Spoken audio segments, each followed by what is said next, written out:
Bonjour à tous. Comment allez-vous aujourd'hui? Ça va? Ça s'est bien passé la semaine? Alors, avant de commencer, je vous invite, vous pouvez avancer, hein, vous paraissez un peu trop loin, je trouve. On trouve ici. Si vous voulez, n'hésitez pas d'avancer en tout cas. On va commencer par une prière. Je vous invite à la prière. Tumpo, sotranoze nous fotoana zao a izay mbola omenao anay. Sotra reo satria mbola mitantana anay ianao ary mbola mivimbina anay mandrakariva. Zay io noho ny fitantananao mbola natotsoa anay eto amin'izao tempolinao masina izao a, afaka miantso ny anaranao indray. Sotra ray io noho ny tombonandro izay mbola omenao anay ahafahanay a midera ny anaranao. Sotra ihany koa Tompo satria tsy namela anay ho very ianao ka mifoazinao zay a, ahafahanay mbola manantona anao hatrany, me manakaiky anao hatrany. Sotra ray io no famindramponao. Ankehitriny Tompo dia mangataka aminao zay namindranao fo namelanao heloka anay, aza jerena amin'ny tsy famendrehanay zay Andriamanitra fa jereo araky ny hindrafonao. Diovy zay ray io mba ho afa-pahotana sasao madio hafakely koa Tompo. Tsy misy miafina aminao ray io reo fahotana mamatra amin'ny fonay dia nangatahako aminao ray io dia nanadiovanao, nanafahanao an'izany otanay zany mamatra anay, ahafahanay mandroso hatrany amin'ny lalanao marina. Ankehitriny Tompo manoloana zao fotoana zao dia nangatahako aminao dia nitantananao, nandrotsahanao fananao masina aty anatinay tsirairay avy, ahafahanay mandray ny teninao, mizara ny teninao amin'ny alalan'hira. Reo asany ratsy rehetra dia didina sy roana tsy toetra eto amin'izao tempolinao masina izao. Mangataka ihany koa za Tompo reo namanay izay mikasana hamonjy an'izao fotoana izao dia tantany sy lombino izy mba ho toto-soa eto amin'ity toerana ity izay efa tonga eto a, dia tehirizo ao anatinao, tehirizo ao anatin'ny fanahinao masina. Mety koa Tompo reo namanay tratran'ny fahalainany dia alefaso ho fanahinao masina ray io, amanga fanahin'izy ireny, azavelanao angina, azavelanao toritory fa ataovy manakaiky anao hatrany. Dia meteza Tompo ianao anatrika izao fotoana izao dia misaotra indrindra. Saotra ray io, amen. Tamin'ny herintsika nankalaza ny Pasika dia nitorian'ny mpanompony teo hoe nanavaka antsika tamin'ny fahotantsika Jesosy, nanana dette be zany tsika envers-n'Andriamanitra dia nalefany Jesosy hoe hanavaka antsika. Dia androany tenanao hoe mbola tsy tara raha androany ianao no hoe hanolo tena hoe Andriamanitra diso a, mbola tsy tara, isan'andro izy dia manafaka antsika fa tsy hoe tamin'ny Pasika ihany.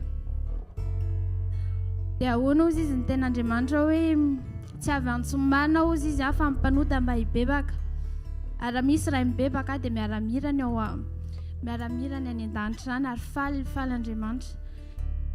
Dia manasa anareo zay a hiarahira aminay, misalasala raha te hitsangana dia mitsangana. Majesté, hira fanoloran-tena.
Le plus grand sacrifice.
Tompo, noho ny fitiavanao tokoa mbola natozao anay, noho ny famindraponao no mbola azonay fitiavana nazonay miaina miteranao amin'izao fotoana izao.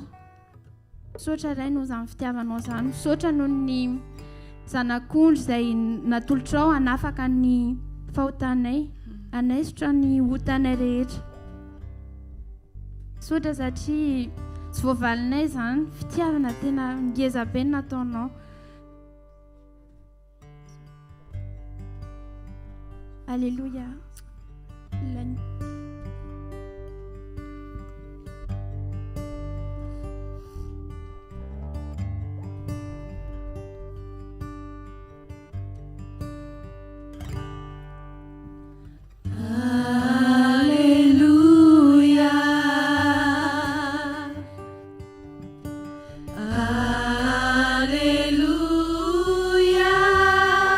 Gloire à Dieu le Seigneur Tout-Puissant.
Zany tokoa ray o nitonkira mambavaka izay sandratrainao.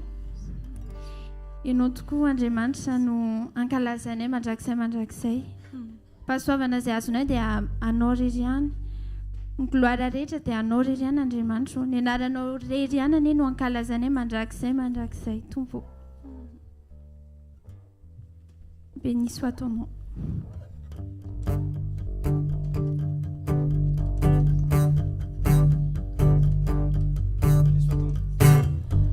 Béni soit ton nom, lieu de bénédiction, où s'écoule ta provision. Béni soit ton nom. Béni soit ton nom, dans le disait, et je marche solitaire. Béni soit ton nom. Tout est bien fait. Fais envers moi, je te louerai. Et dans les temps difficiles, je redirai. Béni soit le nom du Seigneur, béni soit ton nom. Béni soit le nom du Seigneur, béni soit ton glorieux nom. Béni soit le nom.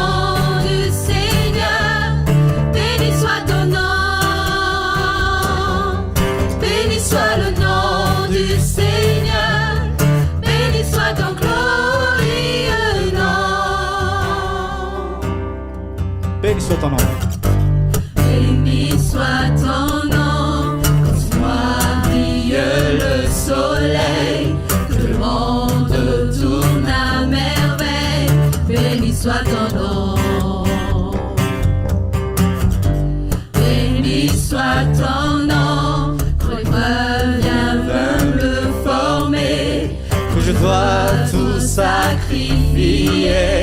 Béni soit ton nom.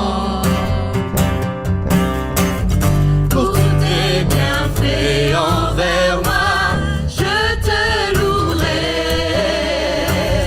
Et dans les temps difficiles, je redirai. Béni soit le nom du Seigneur, béni soit ton nom. Béni soit le nom du Seigneur, béni soit son glorieux nom. Béni soit le nom.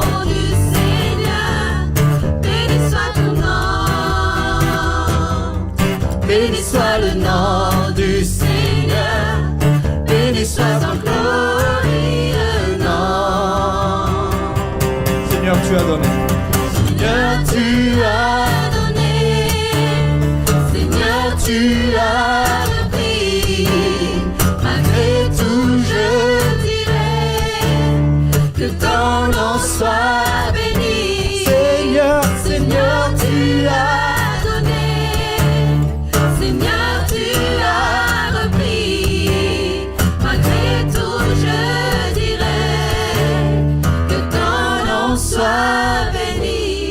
béni soit le nom du Seigneur, béni soit ton nom. Béni soit le nom du Seigneur, béni soit son glorieux nom. Béni soit le nom du Seigneur, béni soit ton nom. Béni soit le nom.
dia manasantsika itsangana riavana.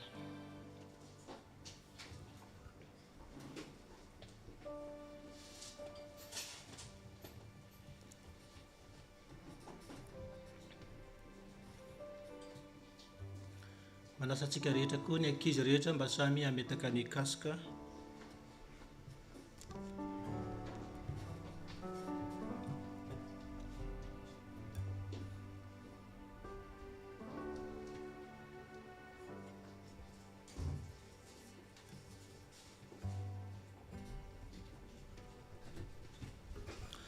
Mampitomboana aminareo ny riavana ny fahasoavana sy ny fiadanana avy amin'Andriamanitra Ray sy a Jesosy Kristy tompontsika ary avy amin'ny fampiraisana ny fanahy masina. Dia tsika hidera sy ankalaza an'Andriamanitra ary ame voninahitra azy fa izy no tompon'izao fotoana zao izy no nandamina fotoana rehetra matoatsika tonga eto dia mbola no fitiavany no ny fitantanana. Dia tsika amin'ny hidera azy amin'ilay fiderahana manao hoe voninahitra ny eo an'Andriamanitra rery ihany, alleloia, masina, masina, masina Jehova tompony maro, enky ny voninahiny tany rehetra, amen. Ana amin'ny salamo 150 riavana dia psaume 150:06 dia miteny tahaka izao hoe aoka izay rehetra manam-pofinaina ozy izy samy hideran'i Jehova. Aoka izay rehetra manam-pofinaina samy hideran'i Jehova. Midika zany fa ny tsy manam-pofinaina dia tsy afaka hideran'i Jehova intsony. Matoatsika manam-pofinaina dia tompon'andro lehibe ahafahantsika midera an'Andriamanitra zany. Ka amin'ity andro an'ity dia manasa antsika rehetra tena hoe hidera azy, ankalaza azy. Any amin'ny psaume dia miteny hoe asandrato ny feonao. Dia tsika maka ny salamo riavana voalahatra tamin'ity andro an'ity dia ny psaume 46 psaume 46 dia vakitsika hatramin'ny voalohany ka hatramin'ny farany zany. Ho anareo ankizy dia amin'ny psaume 46 1-11. Psaume 46 dia vakitsika voalohany hatramin'ny voalohany ka hatramin'ny farany.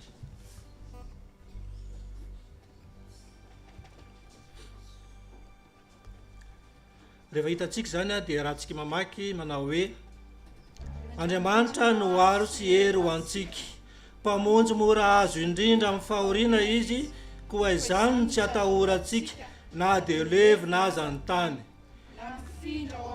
Tendromasina sy mitenibohatra, na mirondroana sy misambaravara aza ny onjany, ka miroro ny tendrombohatra no fisakafoana. Misy ono koa ny sampany dia mampifaly ny tanan'Andriamanitra, fonenana masiny avo indrindra. Andriamanitra ny eo afovoany ka tsy mba hetsika izy. Andriamanitra namonjy azy rehefa madiva maraina ny andro. Ny tabataba ny firenetsamy hafa, ny kotrokotra ny fanjakany maro. Nanonona ny feony izy ka dia nempo ny tany.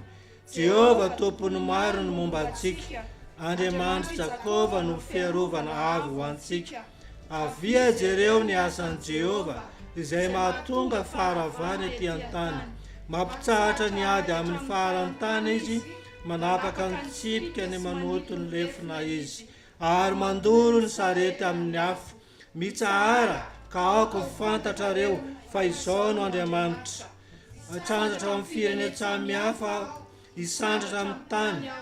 Jehova tompony maro momba antsika, Andriamanitra ny Jakoba no aro ho antsika. Amen. Dia ataontsika ny hira ny atema fahinambin'ny folo isaoranay hidera sy ankala isaorantsika n'Andriamanitra zany izy zany. Ataontsika maredona tsara. Amen.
misy fanoharana riavana na amin'ny lika 24 any dia miteny zao lika 4 zafady dia miteny tahaka an'izao hoe hoy izy Jesosy hoe nisy lehilahy anankiray hoy izy nanao fanasana olona marobe dia rehefa voavoatra ny fanasana dia niteny tamin'ny mpanompony izy hoe mandehana efa voavoatra ny sakafo izy voatra ny zavatra rehetra fandehana atsoy ny olona isakafo matsotsika tonga eto riavana dia anisan'izay voasa tsika ka aoka atsika tena hoe velom-pisaorana fa isan'izay nasaina amin'izao fanasana zao iny tompo manasa atsika isakafo ny teniny andray ny teniny dia tena hoe aoka atsika anandrana zany fisaorana zany amin'ny fo feno fakasitrahana tadio riavana ana psaoma dia miteny tahaka zao hoe psaoma 106 hoe ianao ao aminao ny loharanoko rehetra raha tonga eto anao riavana dia zao aza tonga hitady le rano fa tongava hitady le loharano fa le rano fotsiny dia mbola angetaheta ihany tsika fa raha tena le loharano le source mihitsy no tena tadiavintsika dia tsy angetaheta intsony atsika tadio tsara zay tongava eto tsy hitady fitahina tsy hitady fahasoavana fa hitady fiombonana relation amin'Andriamanitra le tena loharano mihitsy ny tadiava ho tonga ao anatinao fa rehefa ao anatinao le loharano dia misosa ho azy ny zavatra rehetra ankehitriny atsika dia ndeha hivavaka hisaotra azy tsika androany alahady farany amin'ity volana avrily ty tapitra zay ny volana amin'ny herinandroany efa volana may indray misaory azy noho zany fitantanana zany mety misy zavatra ny teny anao hoe za mbola tsy nahazo valim-bavaka za mbola be da be ny zavatra nangatahako tsy misy zavatra tokony hisaorako azy eny na dia nitombonandrom-pahavelomana fotsiny ary na dia fahasalamanao fotsiny ary be da be ngeny nasaina be da be ny te ho tonga eto fa tsy afaka kanefa noho izany riavana dia zao aoka atsika tena hoe ho velo mpakasitrahana azy ho velo mpisaorana azy no any ampizotsika dia hivavakantsika hisaotra azy raha eo makasitraka ny amin'ny fitantananao nandritra izay volana avrily zay fantatray fa teto koa ny tananao mahery ny tantana ny tsy fiainany tsiraray avy nampandresy tao anatin'izany maro ny ady maro ny zavatra nosedraina kanefa indreto izay mbola mijoro fantatray fa ianao tao anatin'izany ady zany misaotra tompony amin'ny fitiavanao misaotra ny amin'ny namezanao ny rahanao ho famonjenanao ho fampihavananao fampihavanana naindray amin'Andriamanitra ray voatsela akory zay tompo no akalaza ny paska zay fotoana ihany koa tena hoe ivony zao fivoriana masina zao dia nitsangananao tamin'ny maty isaorana tompo satria izany tokoa ny fanantenany fiangonana rehetra zany ny finonay dia ny fitsangana ny tena amin'ny maty makasitraka tompo satria fitiavana lehibe tokoa nasehonao ny zanak'olombelona fa na dia mbola tsy teraka akory ary izay dia efa vona ny famonjena ho an'ny tsirairay avy dia makasitraka tompony amin'ny famonjena makasitraka amin'ny famondram-po zay tsy miova omaly saniora mandrakizay makasitraka amin'ny fitiavana be lehibe zay nasehona ny tsirairay avy dia ankehitriny dia mangataka ny fanahy masinao zahay ndretindray zahay mpiainana aminao tompo dia andray fiainana avy aminao amin'ny alalan'ny teninao satria ny teninao tokoa no nisy mpiainana ny teninao no nahariana zao rehetra zao dia mangataka Jesosy tompo niza mandray sy miaino zay ho afatra zao any amin'ny lalinina ana Jesosy tompo dia tena hoe andray fiainana ny tsirairay avy izay manatrika eto kosa Jesosy tompo dia tsy ho diso anjara amin'izany fiainana be be zay miaino mpanomponao tsirairay avy zany dia misy ny raha tamin'ny avy indrindra tompo amen dia mahazo toerana antsika tompo dia mbola anao ny hira tsika riavana hira zay voalahatra dia amin'ny hira fa 12 avia ary vazatany bokira tsika ihany fasandrato ny hira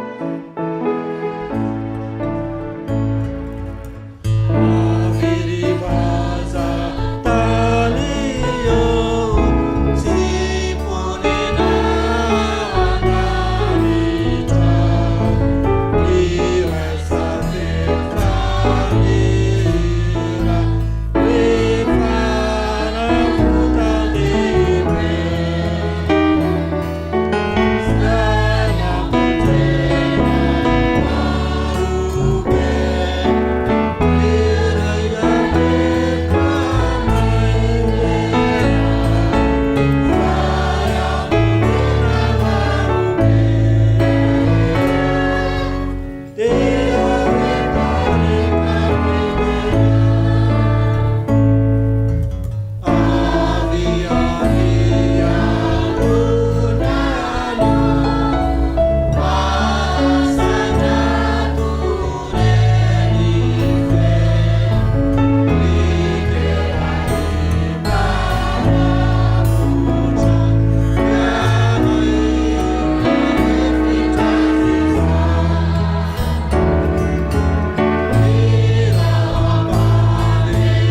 rehetratsika riavana amin'ny sitrapon'Andriamanitra dia alohan'ny resatsika zany teny voalahatra ho antsika zany dia mbola hivavaka hatrantsika angataka ny fanainy anazava ny teny. Andriamanitra mbola mankasitraka tompo satria mbola tsy diso anjary mandrakarivo zany amin'ny teninao tokoa no mampitraka ny tsiraray ny teninao no mampiorona ny teninao no nanorenana zao rehetra izao. Ankehitriny tompo dia ambara indray ny sitraponao no tompo ambara tahaka izao dia fantatra fa misy zavatra tianao ahitsy, misy zavatra tianao ambarina eo amin'ny fiainanay. Ankehitriny izay dia manaiky tompo no tefena amin'ny alalan'ny teninao manaiky izao na hitsinao Jesosy tompo dia ny teny izay ho ambara tompo amin'ny androany ity dia tena hoe hitondra fiainana maka ny ampony tsiraray avy ary tena hoe hitondra fivoampo eo amin'ny fiainanay izay amin'ny mahazanak'Andriamanitra anay dia mitenena tompo. Amen. Ny sitrapon'Andriamanitra riavana izay voalahatra amin'ny androany ity dia amin'ny Korintiana voalohany 1 Corinthiens 11:1 to dia andiny voalohany io zany. Korintiana voalohany toko 1:20 dia ny voalohany.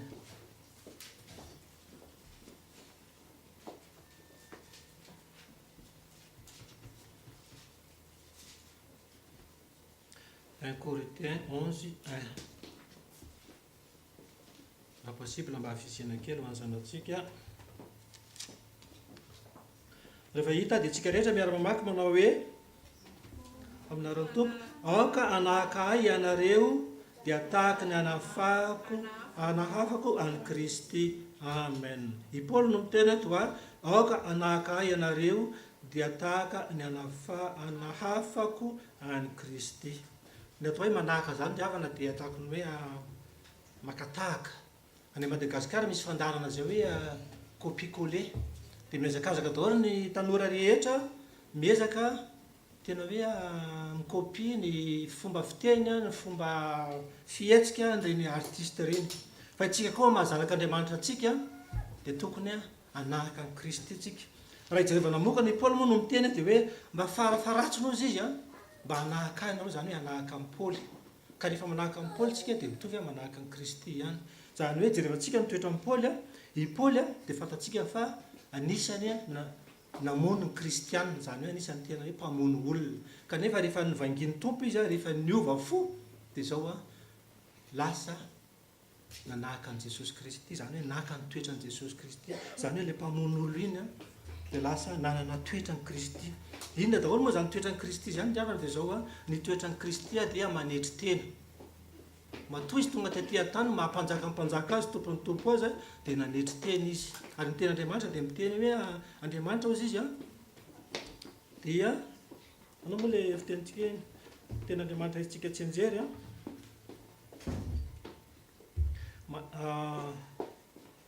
Andriamanitra ozy izy dia manohitra ny mpiavonavina fa manome fahasoavana ho amin'ny manetry teny. Toetra voalohany zany diavana zay raha tia hanahaka ny Kristy tsika dia hoe mila manana fanetretena. Toetra humble zany dikan'izay mila manana fanetretena. Raha jerentsika koa ny toetra amin'ny Paoly dia zao rehefa nilatsahan'ny fanahy masina izy dia lasa nanana fahasahina mitory ny tenin'Andriamanitra satria na dia nanana fahasahina ary izy araka ny zavatra rehetra nataony teo aloha nanentsika ny kristiana dia zao be da be no nanohitra azy.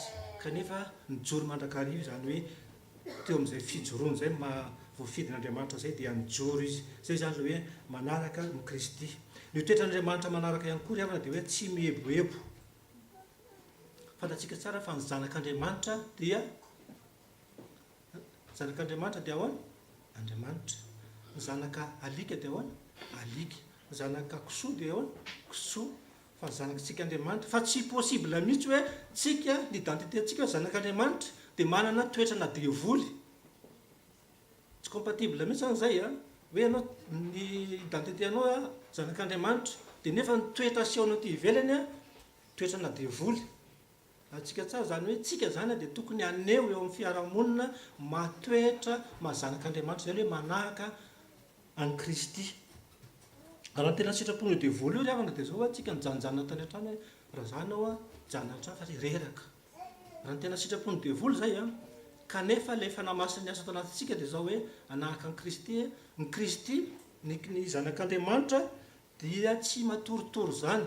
Fantatsika zany tsika ao anaty zao vanim-potoana farany zao tokony tsy atoritory.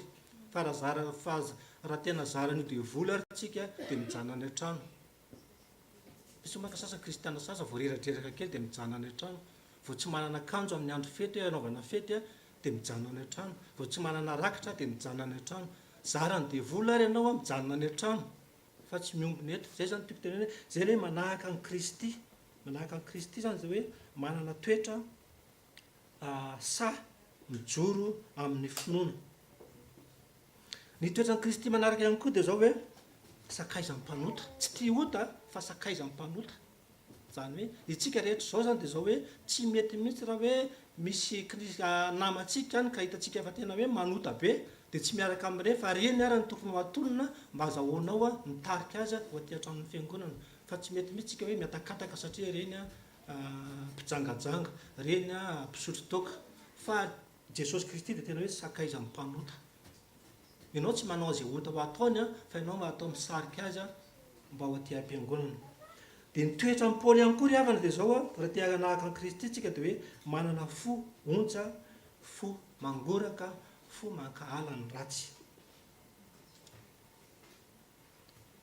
Raha tena fihezina zany dia hoe toe-po, manana toe-po mihevitra ny hafa. Zay zany tena toetra taken'Andriamanitra amin'ity andreo ity dia hoe aoka isika hanahaka an'i Kristy. Ninona ny fanahafana an'i Kristy izany ry havana dia zao hoe amin'ny fomba fiteny, amin'ny fomba fanao, fomba fihetsika, fomba fiakanjo, zany rehetra zany dia maneho ety ivelany fa zanak'Andriamanitra tsika. Zany hoe ny toetra aseho antsika ety ivelany dia hoentina hamantarana fa tena misy Jesosy Kristy ao anatintsika. Voninahitra dia an'Andriamanitra irery ihany. Amen. Misy hira voalahatra ho entintsika alohan'ny vavahantsika dia misy hira voalahatra 417 nandao ela aho, nandao anao ela aho. Ataontsika miredina tsara amin'ny FFPM 417.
Tsika ry havana rehefa hoe tsika rehefa andalana fodiana izy nefa nandeha hoe ody any an-trano direction ody any an-trano atao hoe mandeha tongotra zany ianao dia avao tafitohana dia tsy nandeha nody.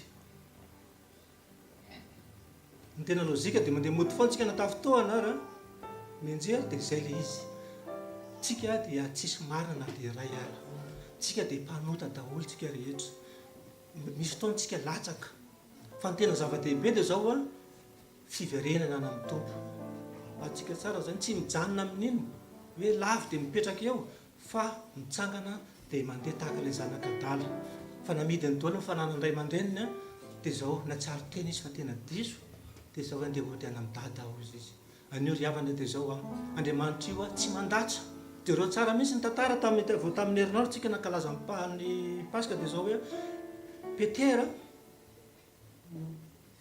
dia anisan'ny tena hoe nanda azy intelo kanefa Jesosy koa rehefa nitsangana izy dia ahoana ozy izy niteny tamin'ilay vehivavy tonga teo hoe andana mbarao amin'ny mpianatra tenena amin'ny Petera rehefa nitsangana tsy nandatsa mihitsy Jesosy ninona zavatra vitatsika fa ny zava-dehibe dia zao boray aminy zavatra rehetra fahadisoana zay nataonao araka ny tena Andriamanitra hoe zay mitsotra ozy izy nyelona dia ahazo famindrapo fa zay manafina kosa dia tsy ahazo ka noho izy ihany riavana dia zao dia manasa atsika mbola fotoana hibebahana zao fotoana hiverenana amin'Andriamanitra zao fa Andriamanitra dia mbola mitsotra zay ny tekeno lakroa io mitanana dia mbola mitsotra mandrakariva manadio atsika dia samitsika riavana tondra ny tenatsika eo anatrehan'Andriamanitra hivavaka isika Andriamanitra dia reo ny ondrinao indrehetra izay tompo manoloana ny azo fijaliana ianao no mandinidinika ny ondrinao tsiraray avy ianao mahafantatra tompo ny tanjona lehanay na ny tongotray na zatra ny teneny molotray ny saintsaina ny masonay ny eritreretin'ny fisainanay tompo ianao le mandinidinika ny ondrinao mahafantatra ny ampo tsy miloka ny zavatra rehetra miafina rehetra ana dia tsisy zavatra tsy miafina ao anatrehanao tompo indrehetra izahay dia mibabika ao anatrehanao mety misy zavatra nataonay tamin'ny fiteny na mpalahelanao mety zavatra nataonay tamin'ireo namanay nandratra ireo namanay tompo dia mamelà ny elokay mamindrafo aminay mamelà tompony tamin'ny misy hoe zavatra nijereva amin'ny masonay tompo ka nampalahelanao indrehetra izahay dia mibabika ao anatrehanao mamelà ny elokay mamindrafo aminay indrindra ny amin'ny fiainam-panahinay Jesosy tompo mety hoe nangatsitsika izay mety hoe isaky ny alahady any zay fa mety hoe manokatra nyity baiboly ity tompo ifonana anao raha tsy manana fiambonana aminao zay tompo kanefa nitenina hoe tokony iray tokoa izahay ankehitriny zay dia miverina aminao tompo miverina aminao zay dia raisondray ny zanakay mihitsy zay tompo fa Andriamanitra tsy mitazona ny alahelo tokoa ianao ary mamela heloka mandrakariva dia mihitsy zay fa vao niala tany an-trano ny tsiraray avy dia efa nohamarinao tahaka ilay zanaka dala raha mbola tsy tonga teo anatrehanao kosa dia ianao dia efa nitazana azy dia nilavitra eny ary raha vao tonga izy dia nasianao peratra ny tanany dia nasiana mpiangajo nasianao kapa ny tongony ary hoina hoe vonoa ny ondry tompo faly mandrakariva tompo satria za tokoa no antony natongavanao anay dia ambony tany zany no antony nanjakana nandatsahanao ny rahanao mba ho fanoafinotana ho an'ny tsiraray avy ankehitriny dia sasao madio tokoa ny tsiraray avy sasao mba ho afampahotana diovy mba ho afakeloka dia makasitraka raha efa mino zay ary raisindray mpinoana ny famelan-keloka avy aminao amen ho atsika ry havana zay tena mibebaka marina tokoa dia zao ny ten'Andriamanitra amintsika amin'ny andron'io ity fa fantatra ozy izy fa tena mpivadika ianao sady natao hoe mpiodina antrany ankibo nefa ozy izy noho ny anarako dia honomiko ny fahatezerana ary mba hiderana dia manindry fony aminao mba tsy hamingorana anao voavelany elokao noho ny anarany masina amen dia mahazo mipetratsika ry havana dia manasa ny tompony andraikitra ny amin'ny 10 minitra mba hanao ny anjarany ety anoloana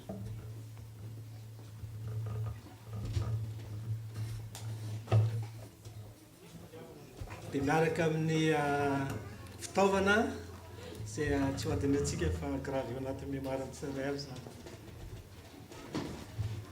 Bonjour à tous, comment allez-vous? Ça fait longtemps, ça fait plaisir de vous voir. Les enfants, je vous invite à vous lever pour prier du coup.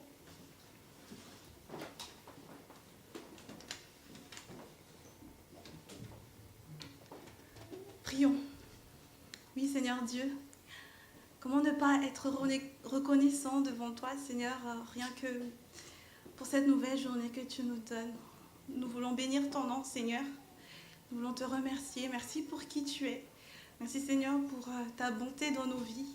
Merci Seigneur pour ta fidélité dans nos vies. Merci parce que c'est toi qui nous as aimés le premier, Seigneur. Merci pour ce temps que tu nous donnes, Seigneur, ce matin, de pouvoir venir à tes pieds, de pouvoir te rencontrer, Seigneur. Même si nous ne te voyons pas de nos yeux, nous savons que tu es là, Seigneur, au milieu de nous, car ta parole a dit que si 2 ou 3 s'assemblent en ton nom, tu es là au milieu d'eux. Et merci pour ta présence parmi nous ce matin. Merci Saint-Esprit. Je te demande de couvrir ce lieu. Et je te demande aussi d'ouvrir nos cœurs, ouvrir nos pensées, Seigneur, afin que vraiment que ta parole puisse demeurer en nous. Et ce matin, Seigneur, je sais que tu as encore quelque chose à nous partager, que tu veux nous révéler encore quelque chose, Seigneur. Alors, rends nos cœurs disponibles, rends nos pensées disponibles, Seigneur, pour recevoir ta parole qui est la vérité, ta parole qui est vie, Seigneur. Et merci pour chacun de tes enfants ici présents, qui sont précieux à tes yeux. Merci pour qui ils sont, Seigneur. Je te demande de les accompagner aussi dans leur vie, et que c'est toi, Seigneur, qui les aide à grandir dans la foi.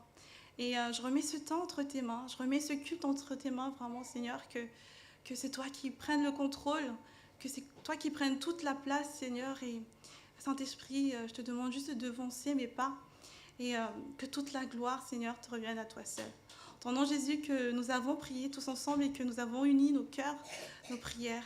En ton nom, Jésus, que nous avons prié. Amen. Alors, j'ai une petite question. Dimanche dernier, c'était quoi? Enfin, le week-end dernier plutôt. C'était Pâques? Pardon. Est-ce que vous vous rappelez de ce que Fanny avait partagé? Pardon? La corruption, mais il y avait autre chose aussi. Elle avait dit quoi? Enfin, qu'est-ce que Jésus il avait fait du coup? Enfin, vous avez vu, vous vous rappelez, il y avait un organigramme. En haut, c'était pour notre intérêt, et après, c'était pour l'intérêt des autres. Vous vous rappelez? Ouais. Et que Jésus, il avait fait par intérêt pour nous, du coup. Et donc, c'était quoi au final? Non, Jésus, j'ai dit. Jésus, pas nous. Nous, pour l'intérêt des autres, c'est la fin. Pour l'intérêt de Dieu, c'est l'adoration. Mais Jésus, du coup, pour notre intérêt, c'était quoi? L'amour, exactement. Du coup, ce matin, on va parler d'amour. Jésus, il nous a pas aimés seulement à ce moment-là. Non. Pas seulement quand il a été crucifié sur la croix. Et donc, du coup, ce matin, on va voir aussi dans Psaume d'abord, dans Psaume 136, mais pas... je ne vais pas demander d'afficher parce que dans la version du second, c'est pas que c'est pas la bonne version, mais c'est pas le mot, on va dire, qui illustre mon petit 5 minutes de ce matin. Dans Psaume 136, du verset 1 à 3, dans une autre version de la Bible, il est écrit que « Célébrez l'Éternel car il est bon, car son amour dure à toujours.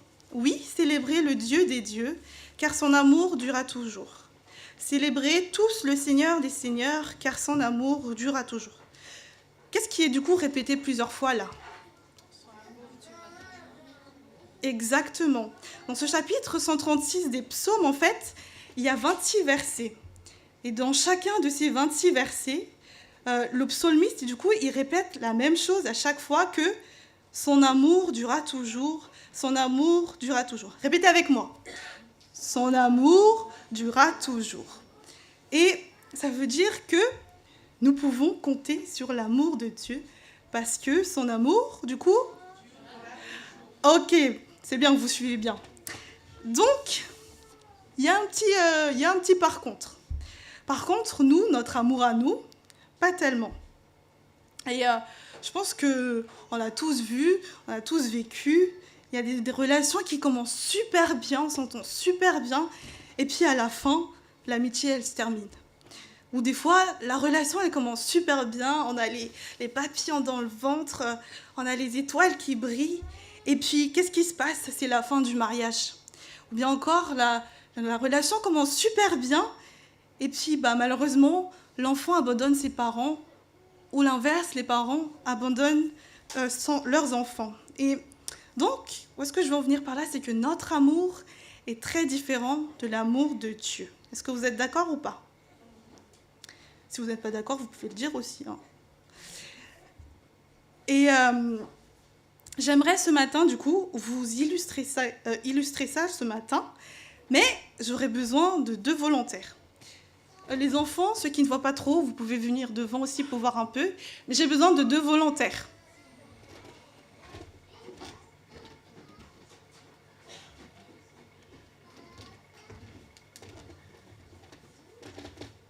Est-ce que vous pouvez activer le micro sans fil? Ah.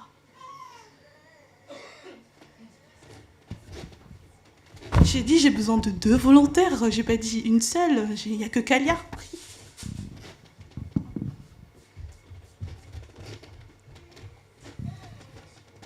Oh. Désolée, je vais mettre un peu le désordre. Les enfants, si vous ne voyez pas trop, vous pouvez avancer devant. Hein. Alors, ce matin, j'ai pris quelques petits trucs, puis je suis désolée si ça va être plus que 5 minutes du coup. J'ai un petit seau avec moi qui est ici. En fait, c'est le seau de Kalia. Est-ce que vous voyez ce qui est écrit? Bon. Ouais, notre amour. Je vais mettre là. Et ensuite, j'ai une éponge. On va dire que cette éponge représente notre vie, ok? Là. Et ensuite, j'ai ramené 2 verres. On va dire que ces verres-là, ça représente la vie des gens, ok? Donc, j'invite une de vous 2 déjà à venir.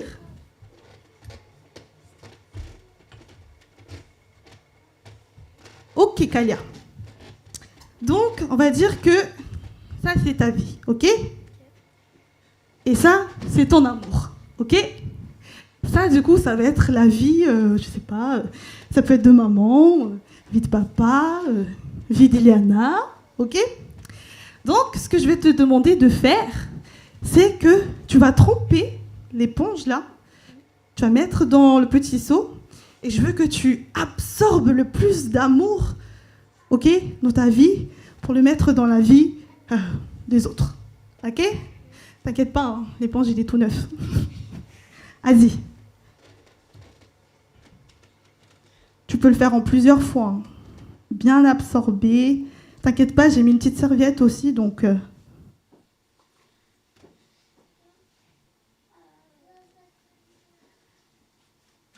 C'est bon?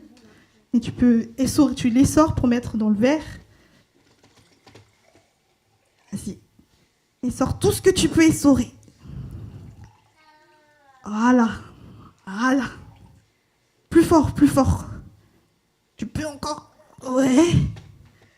Est-ce qu'on a encore un peu d'eau? Tu peux encore prendre un peu. Hein. Un peu de ton amour, du coup. Les enfants, vous voyez ou pas?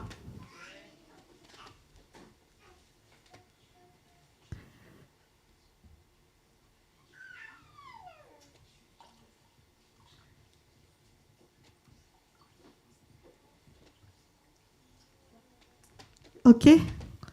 Tu peux encore ajouter? Ah, mince. Bon, du coup, nous n'avons plus d'eau. Oh. On peut voir du coup que nous n'avons pas assez d'amour pour remplir le verre. Vous avez vu, le verre, il est un peu... bon, il est à moitié rempli. Pourquoi? Parce que on n'est pas 100% amour. Il y a d'autres choses. Il peut y avoir de la jalousie, de l'envie... l'amour de l'argent, etc. Le truc, c'est qu'en fait, avec notre propre capacité, en fait, on n'arrive pas, nous n'avons même pas réussi à remplir un verre. Mais l'amour de Dieu, lui, est différent. Ça, c'est l'amour de Dieu. Voilà l'amour de Dieu. Cette fois-ci, je vais demander aussi à venir. Oui. Pareil, Océa. je voudrais que tu trempes, du coup, l'éponge là, enfin, du coup, ta vie, entre guillemets. Et pareil, comme Kelly a fait tout à l'heure, tu trempes dans l'amour de Dieu et tu remplis le verre. Vas-y. T'inquiète pas, le seau aussi, il est tout neuf.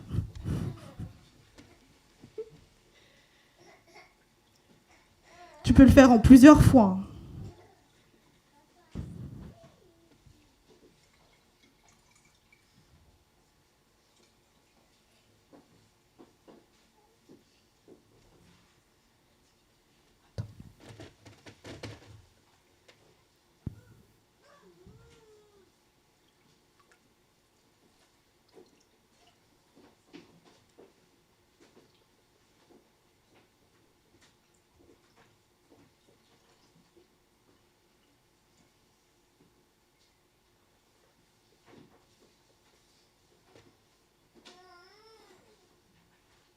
Encore un peu.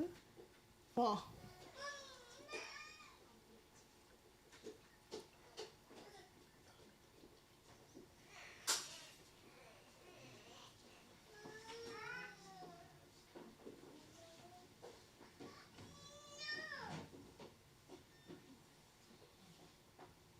Tu peux encore, je pense, hein, parce que le seau est encore rempli.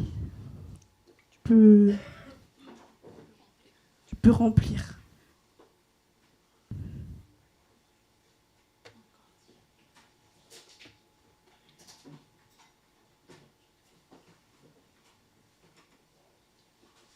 Tu peux encore remplir, tu peux... Voilà. Là, du coup, cette fois-ci, on peut voir que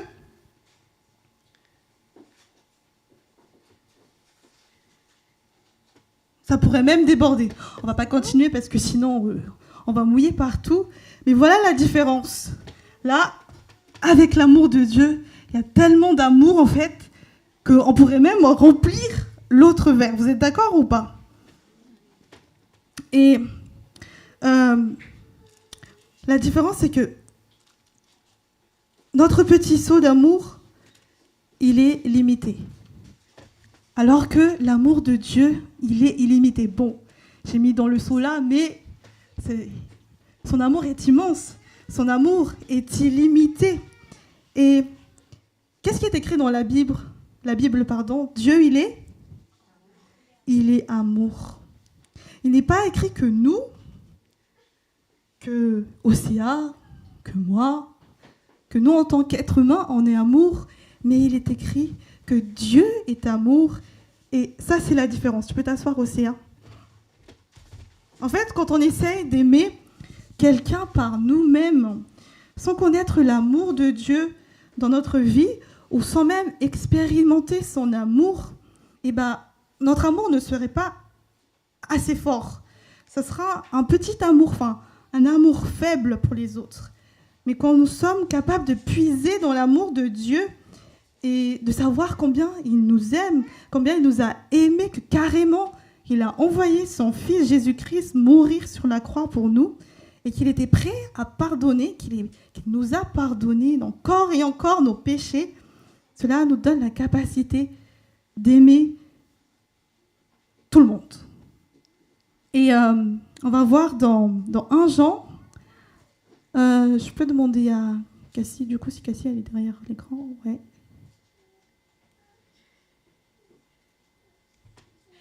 Je demanderai à quelqu'un de lire, s'il vous plaît.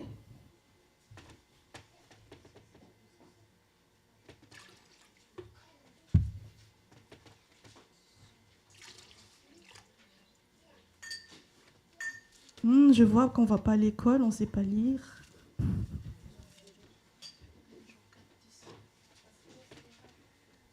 C'est écrit, hein? Bon, je vais lire, c'est pas grave. Et cet amour consiste non pas dans le fait que nous avons aimé Dieu, mais dans le fait que lui nous a aimés et a envoyé son Fils comme victime expiatoire pour nos péchés. Bien-aimés, puisque Dieu nous a tant aimés, nous devons nous aimer, nous aussi, nous aimer les uns les autres. Amen. L'amour aussi reflète Jésus. Pourquoi du coup Jésus reflète l'amour? Exactement, il est mort pour nos péchés, pour notre salut. Et tout à l'heure, la volonté de Dieu était dit que nous devions être des imitateurs de Christ. Si nous sommes imitateurs de Jésus, nous devons aussi aimer les autres. Ok? Gloire à Dieu.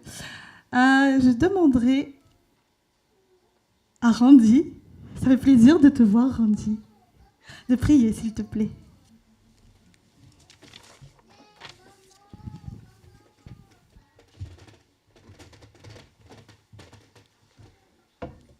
Prions. Je te remercie encore, Seigneur, pour cette matinée que tu nous as offerte et de nous avoir permis de nous réunir pour te louer ce matin, Seigneur. Je te remercie d'avoir pour chacun ici présent, Seigneur. Et je te remercie spécialement pour l'amour que tu nous portes, Seigneur. Je te remercie pour cet amour infini, Seigneur.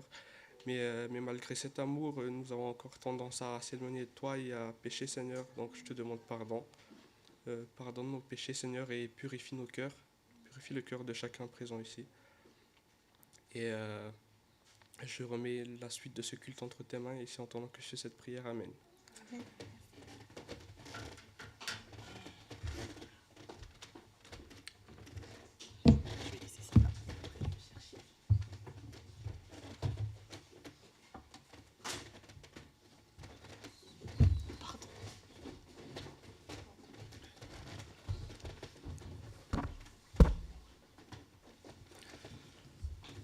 Saotra ny tiantsika nitondra izay anjara ho an'ny ankizy izay dia ny fiainy dia hoe aoka ny fitiavana no hanapaka ao amintsika tsirairay avy ry havana. Fa rehefa fahafenoan'i Jesosy no toetra ao anatintsika dia tena hoe meno tena feno dia fenotsika. Izany hoe rehefa Jesosy amin'ny manasa dia ny fahafenoany no omeny atsika. Dia mety iza ho fenoany ny tenin'Andriamanitra. Dia aoka ny fitiavan'Andriamanitra no nanapaka ao amin'ny tokantranontsika. Mba hieritreritra inga hoe raha izay mivady zany izao androany samy nanana anjara eto ka nisy tsy mifandamina tany an-tranontany ohatra na famaly, nisy raravanina ve teto? Tsisy raravanina. Dia soa ihany fa samy ao amin'ny tompo dia manana izay ilay fitiavana izay. Dia ilay fitiavan'Andriamanitra no manapaka ao am-pony tsirairay avy. Ankehitriny ry havana dia hitsangantsika no ny hira alohan'ny hitondran'ny mpanompon'Andriamanitra ny teniny ao amin'ny FFPM 283 mananjara ry Jesosy ny mpanomponao. Ataontsika miredona tsara, ampitiavana tsara alohan'ny andraisantsika ny sakafom-panahy.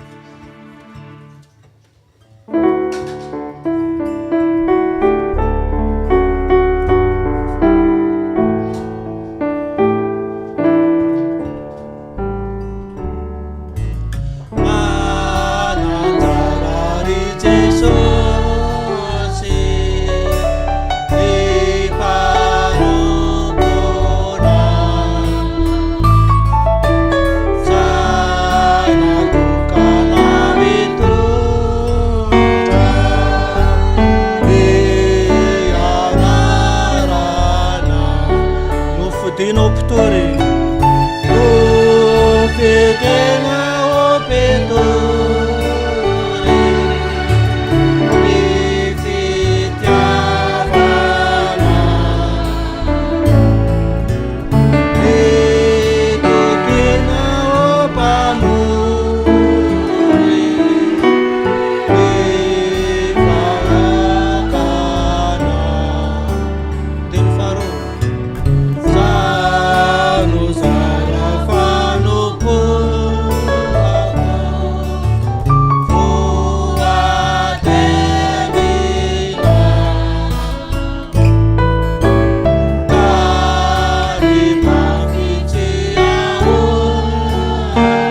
sika tompoko. Misaotra anao izay Jesosy noho ny amin'ny halehibe ny fitiavanao. Misaotra ihany koa izay Jesosy fa mbola omenao anjara mana indray ankehitriny. Fa namenao izay teo dia mbola tonga indray ianao hiteny aminay. Tena tsapanay Jesosy fa mamy tokoa ny ao an-tratranao. Ndreto indray izay hitanila ao an-tongotrao iaino ny teninao Jesosy. Satria ny fahafahanay mihaino ny teninao dia anjara tsara ho anay tokoa. Teninao ilay aina ho an'ny mahazo azy, ilay fahasalamana ho an'ny nofo rehetra. Teninao ilay mitondra fiainana, ilay teninao tsara sady marina mandrakizay. Mangataka izay Jesosy, mangataka izay fanay masina. Mba tsy ho simba ny fahazarana ny fandrenesanay ny teninao, fa mba hanana fahatakarana ara-panahy izahay tsirairay avy. Tena hoe hifikitra, hifatoka tanteraka ao amin'ny tontolo fanahy amin'ny teninao Jesosy. Mba hitombo ny aim-panahinay Jesosy ka ho velona amin'izany teninao izany izahay. Fantatray Jesosy fa mbola manakambara aminay ianao mitenena Jesosy.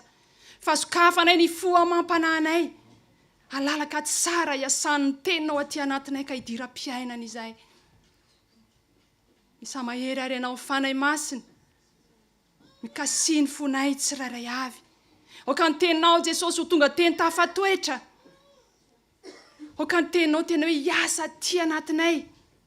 Mba hatonga anay Jesosy hamirapiratra ety amin'izao tontolo izao. Hatonga anay Jesosy ho vita fihavanana aminao. Hatonga anay Jesosy ho hita ety amin'ny fiainanay ny sonian'ny anaranao Jesosy malala. Hatonga anay ho ohatra ny filazantsara. Hatonga anay indrindra ho mpandova ny fanjakanao maharitra mandrakizay. Hamasino raha mpanomponao izay hitondra ny teny Jesosy. Tena ho fitaovana voahositra mahomby ao am-pelantananao. Ary ianao Jesosy hanafoana izay sakana rehetra tsy ampisandratra sy tsy ampitoetra ny teninao aty anatin'ny fonay.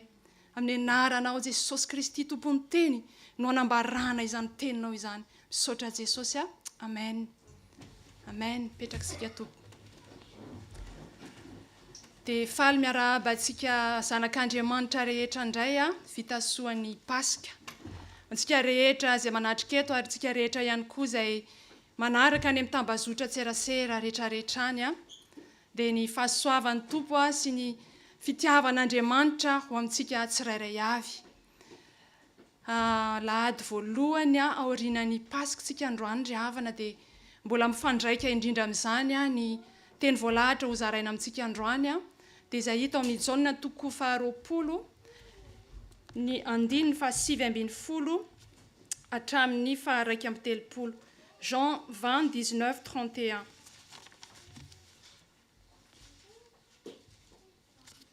Jean 20, 19, 31. Rehefa hita dia vakina amin'ny anaran'i Jesosy. Ary rehefa harivan'ilay andro voalohany amin'ny herinandro, raha voarindra ny varavarana izay niangonan'ny mpianatra noho ny fahatahoran'ny jiosy, dia tonga Jesosy ka nitsangana teo avoany dia nanao taminy hoe fiadanana ho anareo. Ary rehefa nilaza izany izy, dia nasehony azy ny tanany sy ny lany voany, dia faly ny mpianatra raha nahita ny tompo. Ary indray Jesosy taminy, fiadanana ho anareo, tahaka ny nandrany ray ihany ho anirahako anareo kosa. Ary rehefa nilaza izany izy, dia nanisy fofinainy, ka hoy izy taminy, raiso ny fanahy masina. Na elkiza no avelanareo, dia voavela izany. Ary na aniza kosa no tsy avelanareo, dia tsy voavela izany. Fa Tomasy, anankiray tamin'ny 12 ilay atao hoe Didimo, dia tsy mba teo aminy raha tonga Jesosy. Dia hoy ny mpianatra sasany taminy, efa nahita ny tompo izahay, fa ho kosa izy taminy, raha tsy hitako eo amin'ny tanany ny olatry ny noombona, ka ataoko eo amin'ny olatry ny noombona ny ratsan-tanako, ary ataoko eo amin'ny lany voany koa ny tanako, dia tsy mba ino aho. Ary noho ny afaka avaloana, dia tafangona teo indray ny mpianany, ary teo koa Tomasy. Dia tonga Jesosy, rehefa voarindra ny varavarana, ka nitsangana teo afovoany, dia nanao hoe fiadanana ho anareo. Ary izy tamin'ny Tomasy, atefo eto amin'ny ratsady tananao ka jereo ny tanako, ary atefo eto koa ny tananao ka atovy amin'ny lany voako, ary aza ho isan'izay tsy mino fa mino. Tena maly Tomasy ka nanao taminy hoe Tompoko sy Andriamanitro. Ho Jesosy taminy, satria nahita ianao dia nino, sambatra kosa izay tsy nahita nefa nino. Ary nisy famantarana maro hafa koa nataon'i Jesosy teo mason'ny mpianatra, izay tsy voasoratra amin'ity boky ity, fa voasoratra izao mba hinonareo fa Jesosy no Kristy, zanak'Andriamanitra, ary mba hanananareo fiainana amin'ny anarany raha mino ianareo. Amen. Ray masino, manamasinana anay amin'ny fahamarinana, fanteninao ny fahamarinana. Amen. Izay ny ten'Andriamanitra hozaraina amintsika androany ry havana. Raha andraisina lohahevitra tao anatin'izany ten'Andriamanitra izany dia hoe nahitan'i Jesosy velona ny mpianatra. Misy vedikavatra anankitelo ry havana ho jerevantsika ao anatin'izay. Ny voalohany dia nisehoan'i Jesosy tamin'ny mpianatra sy nanona ny fiadanana. Ny faharoa dia nanirahany Jesosy andreo mpianatra ireo sy namezany azy ny fanahy masina. Fahatelo dia nisehoan'i Jesosy fanindroany tamin'ireo mpianatra ireo. Raha jerentsika io amin'ny voalohany indrindra io, hoe nisehoan'i Jesosy tamin'ny mpianatra sy nanona ny fiadanana. Eo amin'ny 9:20 dozy ny ten'Andriamanitra hoe ary rehefa hariva ilay andro voalohany amin'ny herinandro, andro alahady izany ry havana, andro alahady harivan'ny Paska no nanomboka ny tantara voalazan'ny ten'Andriamanitra eto. Atao rindrina kely ato izy dia mbola miteny hoe afaka avalona, izany hoe amin'ny lahady heriny manaraka izany. Misy dikany lehibe izany ry havana ny tiany ten'Andriamanitra lazainy eto amin'ity hoe andro alahady ity.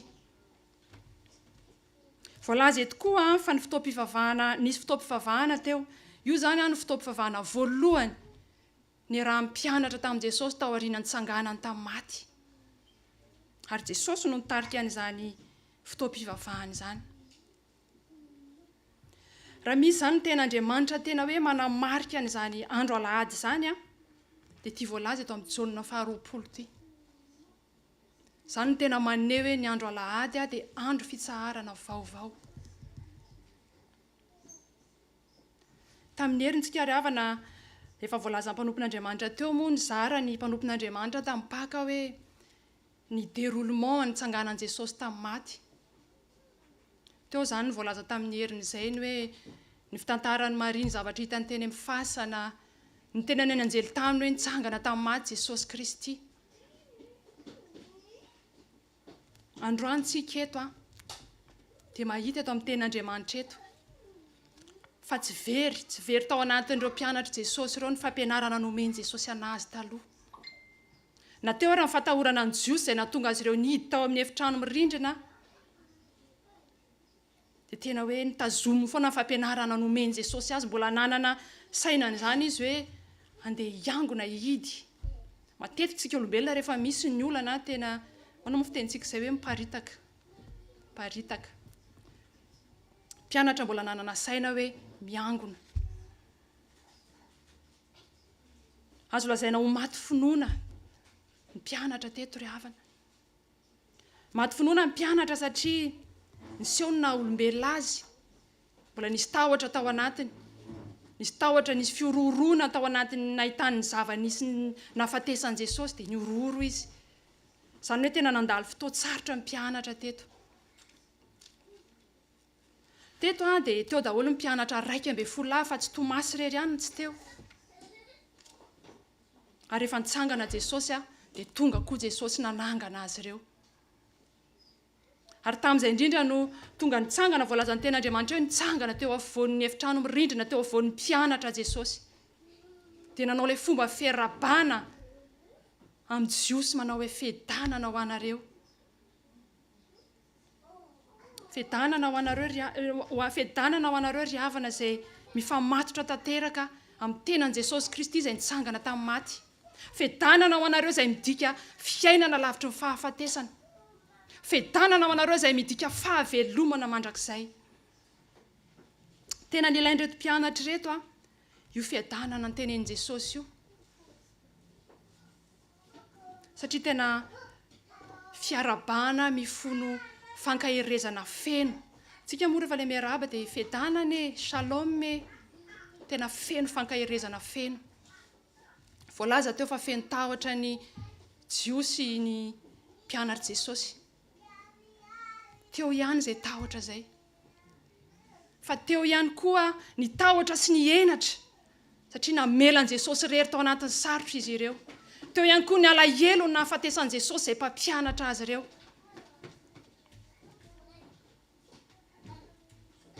Tao anatin'izany ry havana dia tena hoe rehefa niditra Jesosy tamin'ny fahefana Mahandriamanitra azy teo afovoan'ny mpianatra tao anatin'ny efitrano mirindrina zany tsy nisy sanantany ireo mpianatra ireo hoe avitaiza ny idiran'i Jesosy na avitaiza ny idiran'i Jesosy.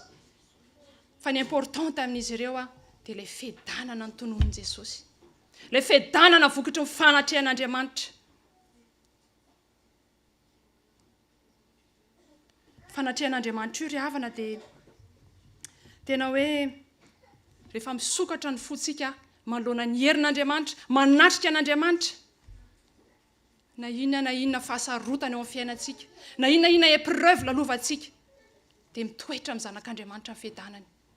Io ilay fiadanana tsy miankina amin'ny zavatra ety ivelana, fiadanana tsy miankina amin'ny zavatra eto amin'izao tontolo izao, fa omen'Andriamanitra maimaimpona.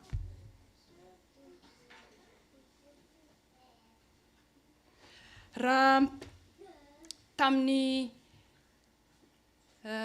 semaine sainte, herinandro masina, raha tamin'ny herinandro masina iny azy nanaraka ataotsika dia nizara tao mpanompon'Andriamanitra ny Jaolina 4:40. Somary nanaitra kely ihany moa ilay ten'Andriamanitra nasarika nanao an'izao fitorian'androany izao. Any amin'ny Jaolina 14:27 tosa ny ten'Andriamanitra hoe fiadanana no avelako anareo, fiadanako no omeko anareo, tsy tahaky ny fanomeny izao tontolo izao ny fanomeko anareo, aza malahelo na matahotra ny fonareo. Hita zany ry havana fa efa tamin'izany efa tany amin'ny Jaolina 4:40 nefa nilaza Jesosy, efa niprevenir andreo mpianatra andreo Jesosy hoe misy ny fotoana tsy ho eo izy, misy ny fotoana tsy eo tsony izy. Efa nikonsole ny fon'ireo mpianatra ireo Jesosy. Ary tena mazava ny voalazan'ny ten'Andriamanitra hoe fiadanana tsy tahaky ny fanomeny izao tontolo izao no ameko anareo. Satria fiadanana izao tontolo izao dia fiadanana mandalo, tsy maharitra, tsy mitoetra, fa miankina amin'ny zavatra misy iainana sy mitranga. Rehefa milamina amin'ny fiainantsika dia hoe miadana be nareo. Rehefa misy ny olana dia tsy misy fiadanana. Rehefa misy zavatra mampitahotra dia matahotra.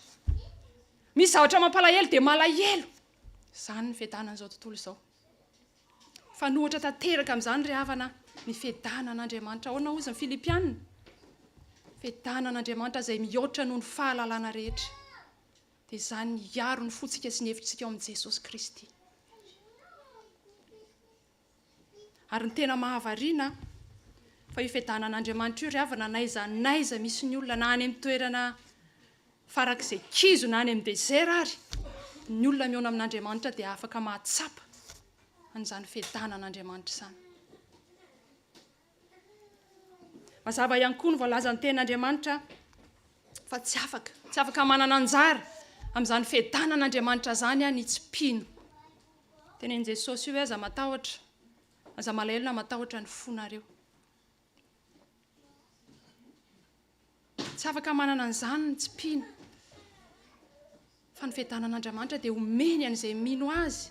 Izany na tonga Jesosy ny teneny amin'ny Jaolina 4:40 ihany. Hoe aza matahotra ny fonareo, minoa an'Andriamanitra ary minoa ahy koa. Io finoana izany ry havana tena hoe apetrak'Andriamanitra ameny atsika dia tsika no misafidy. Tsika no misafidy hoe mandray isika sa tsy handray tsika, miankina misafidy tsika. Satria ny fiadanan'Andriamanitra dia tena hoe manambara fitoniana lalina ao anatin'ny sarotra. Fanatrehan'Andriamanitra zany ry havana dia tena hoe ampy hanala ny tahotra, ampy hanala ny alahelo ampy hanala ny ny tenentsika fahatelo teo, ampy hanala ny zavatra rehetra mikorotana any anatsika mety manaisotra ny fiadanam-po ananatsika. Satria nahoana? Satria ilay Andriamanitra inotsika sy ivavahantsika dia Andriamanitra mifeny zavatra rehetra.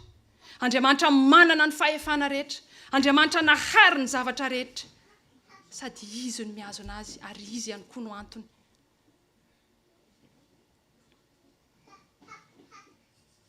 Eo amin'ny 120 ry havana, rehefa naseho an' Jesosy ny pirofo fa nitsangana tamin'ny maty koa izy dia faly ny mpianatra hozy ny ten'Andriamanitra. Fifaliana manao ahoana re zany? Le mpianatra nalahelo be teo, le mpianatra natahotra be teo, lasa faly. Tian'Andriamanitra hanana anjara amin'izany fifaliana zany zasy ianao androany, raha mandrehana izao tenin'Andriamanitra zao. Fifaliany fanatrehan'ny Tompo.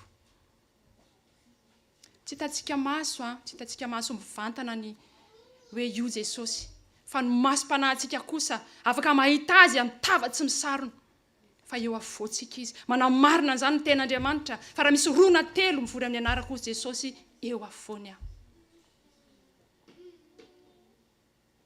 Zavatra lehibe anankiray koa ry havana tian Jesosy tenenina amin'ny fiadanana tononony etio dia hoe vita ny fampihavanana ny olombelona amin'Andriamanitra.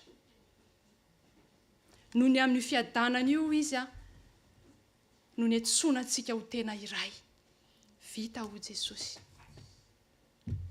Atsika misafidina andray an'izay famonjena nataon'i Jesosy tao amin'ny hazo fijaliana izay tsika dia ho vita fihavanana amin'Andriamanitra, na sika mbola andà dia mbola hitoetra amin'ny fahafatesana ihany. Misafidiana ry havana, misafidiana ny andray an'izany hoe fihavanana amin'Andriamanitra, mihavana amin'Andriamanitra, andray ny fitiavan'Andriamanitra. Efa nanomboka tany amin'ny louange tsika nefa nanomboka izany hoe fitiavana. Hatrany amin'ny 5 minutes. Manarak'izay dia jerevantsika indray ilay point faharoa, ny nanirahan'i Jesosy ny mpianatra sy namezany azy ny fanahy masiny. Araka ny voalaza teo ry havana dia faly ny mpianatra eto. Ary niteny tamin'izy ireo Jesosy hoe fiadanana ho anareo, tahaka ny nanirandray ihany ho anirahako anareo kosa. Jesosy le nitondra fampihavanana. Jesosy le nanonona fiadanana. Naniraka ihany koa Jesosy mba ho mpitondra fampihavanana, mba ho mpanonona fiadanana amin'ny hafa ny mpianatra. Zasy ianao zany ry havana. Niteneny tamin'ny mpianatra ny fa izay fa teneny amiko sy aminao zany androany. Mba ho mpitondra fampihavanana zasy ianao, mba ho mpanonona fiadanana amin'ny hafa zasy ianao. Tsaroana ny vavaka nataon'i Jesosy ho an'ireo mpianatra ireo tany amin'ny Jean 17 tany. Raha nivavaka Jesosy dia Jesosy hoe tahaka ny nanirahanao ahy kosa ho amin'izao tontolo izao izy no mba hanirahako azy ho amin'izao tontolo izao. Izany ny hiraka masina mpanaovin'Andriamanitra asy ianao androany. Irahany zasy ianao ho any amin'izao tontolo izao. Ataovy mpianatra ho firenena rehetra ho Jesosy. Tena hoe ho atsika mbola mivavaka Jesosy any amin'ny Jean 17 any mbola toy an'le teo iny tsy dia tsaroko loatra ny any 18, 19, 20 ngamba mivavaka nataon'i Jesosy ho amin'ny mpianatra. Mbola niteny mihitsy Jesosy hoe nefa tsy ho an'ireo ihany izany hoe tsy ho an'ny mpianatra ihany nanaovana izany mivavaka izany, fa ho an'izay rehetra mino azy noho ny amin'ny teniny. Toizantsika ny ten'Andriamanitra eo amin'ny 2:20 ho Jesosy. Ary rehefa nilaza izany izy dia nanisy fofinainy ka hoy izy tamin'ny raiso ny fanahy masiny. Fanahy masina ry havana le herin'Andriamanitra ny hameloman'i Jesosy an'ireto mpianatra reto. Fanahy masina le fofinaina mahavelona na nafahan'i Jesosy an'ireto mpianatra reto amin'ny ororony fahafatesana. Izany koa no ameny antsika androany. Fofonaina mirakitra hery vaovao. Mampatsiahy antsika ny any amin'ny famoronana tany amin'ny voalohany any amin'ny Genesis ihany izany, satria any amin'ny Genesis 2:7 ihany tany no nanomezan'Andriamanitra fofonaina mahavelona ny vovotany izay nivolavolainy ho tonga olombelona. Fa eto amin'ity ten'Andriamanitra ity kosa dia fofonaina mahavelona no namen'i Jesosy dia ny fanahy masina mba tonga an'ireto mpianatra reto ho zavaboary vaovao, mba tonga asianao zavaboary vaovao koa izany. Afatry ny ten'Andriamanitra ary havana.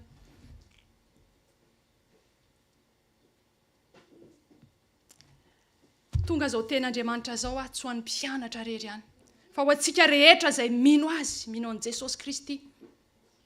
Ho antsika rehetra izay mandray ny hery ny fitsanganany tamin'ny maty.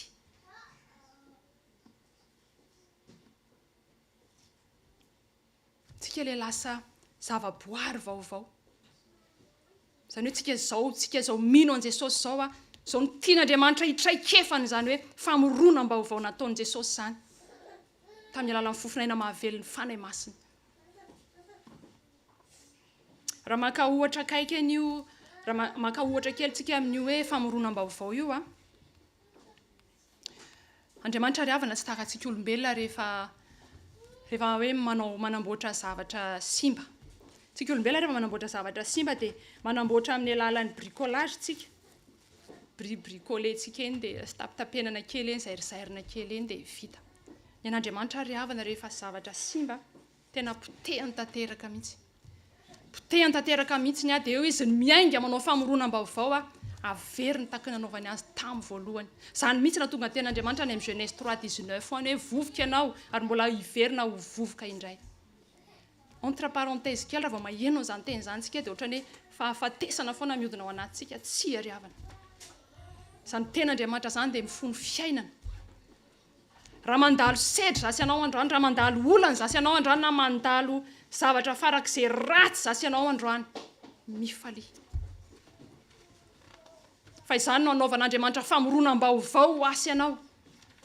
Meteza ho vola vazy, ho vola volain'Andriamanitra manao ahoana ny tanimanga raha atao vazy, tsy maintsy potipotehana aloha, kapokapohana aloha, tsisy vazy mitsangana izany raha vao tsy kapokapohana ny tanimanga. Mahereza ao anatin'ny ady, fa vovoka ianao hiverina vovoka ihany. Ho averin'Andriamanitra tahaka nanaovany azy tamin'ny voalohany zasy ianao. Entre parenthèse kely izay. Toy izy antsika ihany ten'Andriamanitra eo amin'ny 2:7. Na elkiza no avelanareo dia voavela izany, ary na aniza kosa no tsy avelanareo dia tsy voavela izany. Fahefana namen'i Jesosy ho an'ny mpianatra izany ry havana. Fahefana mifandraiky indrindra amin'ny famelan-keloka.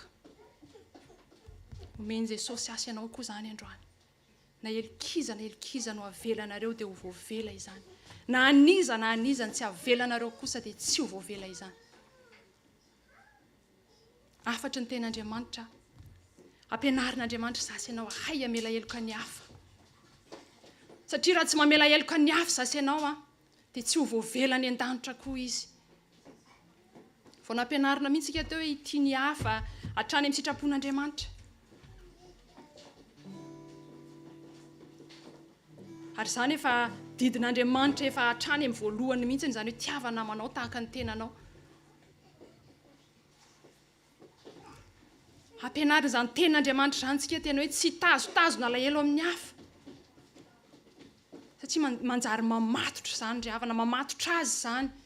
Ary ny ten'Andriamanitra raha ny Kolosiana 3:13 izany dia tena mbola mampianatra antsika mihitsy ary mananatra antsika androany mifandefera, mifamela heloka izay manana alahelo amin'ny sasany. Tahaka ny namelan'ny tompony helokareo no ka mba hamelanareo heloka kosa. Menatra manoloana izany ten'Andriamanitra izany ry havana. Manana anjara tsara ao amin'i Jesosy tsika havako. Ndao tsika tena hoe hamotsitra raha misy olona manana alahelo aminao, avotsory. Za hamotsitra, vonina Jesosy. Raha misy olona manana ady aminao, mamela. voalazany ten'Andriamanitra hoe mba voavela heloka koa sika. Satria tena voadobla sady voa ny tenantsika, ny voa le olona fatorantsika koa.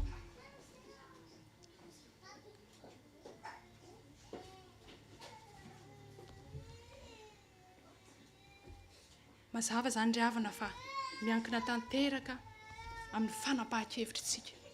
Fanapahan-kevitritsika tsirairay avy no andraisantsika ny famelan-keloka anaty satria nahoana?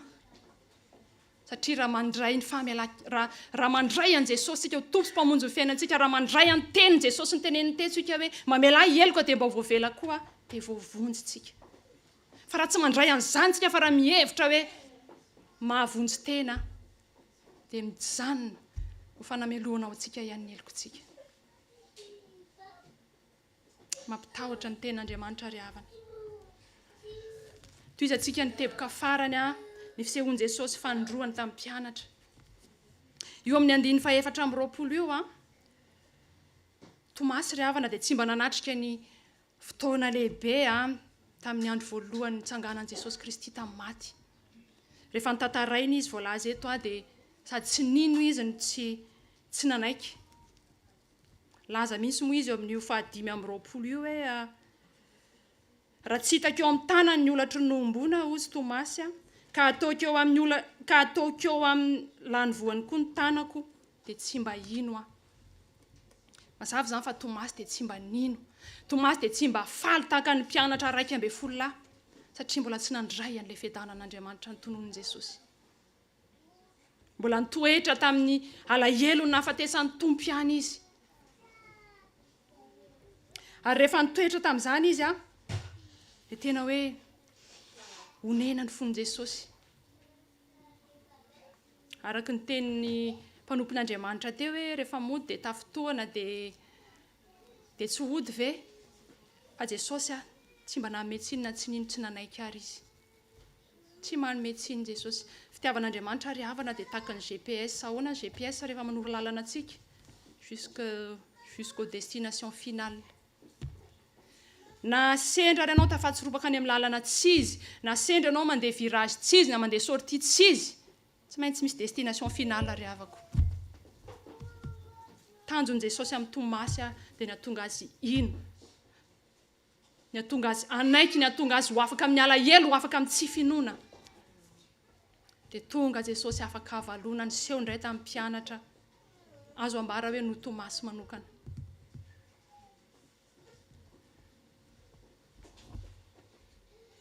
Mahafinaritra eto ny ten'Andriamanitra ry havana. Any amin'ny Titosy ihany misy ten'Andriamanitra zay ihany tena hoe mampatsiahy ity teny ity hoe tompoko sy Andriamanitro ity. Mba afaka afisena kely ve azafady Titus 2:13. Titus 2:13 ataovy amin'ny français ho an'ny ankizy fa ilay ten'Andriamanitra manao hoe miandry ny fanantenana mahafinaritra sy ny fisehoan'ny voninahitra lehibe sady mpamonjy dia Jesosy Kristy. Ohatran'izany Tomasy teto ry havana. Ny voninahitr'Andriamanitra lehibe sady mpamonjy azy, tompony, Andriamaniny.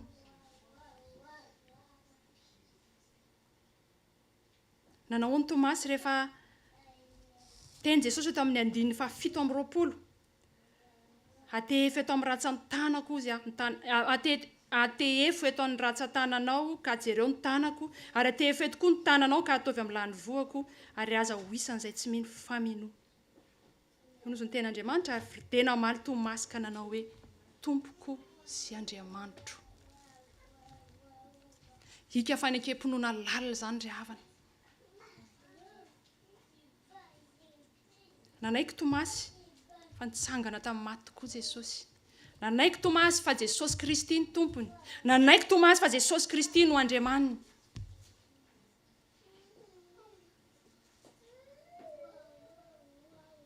Fanekem-pinoana tokony hoe keko sy hoe kenao koa zany ry havana. Tena hoe finoana miorina amin'ny témoignage nreto mpianatra Jesosy reto ary indrindra finoana miorina amin'ny tenin'Andriamanitra. Ary io finoana io dia mila ny fandraisako za manokana raisiko anahy dia fandraisanao ianao manokana raiso anao. Tomasy teto raha nandray io ten'Andriamanitra io dia niraisono azy tompony sy Andriamaniny Jesosy. Za manokana raha nandray io teny io dia raisiko ho ato tompoko sy Andriamanitra Jesosy. Ianao raha nandray an'izao teny izao anao safidy.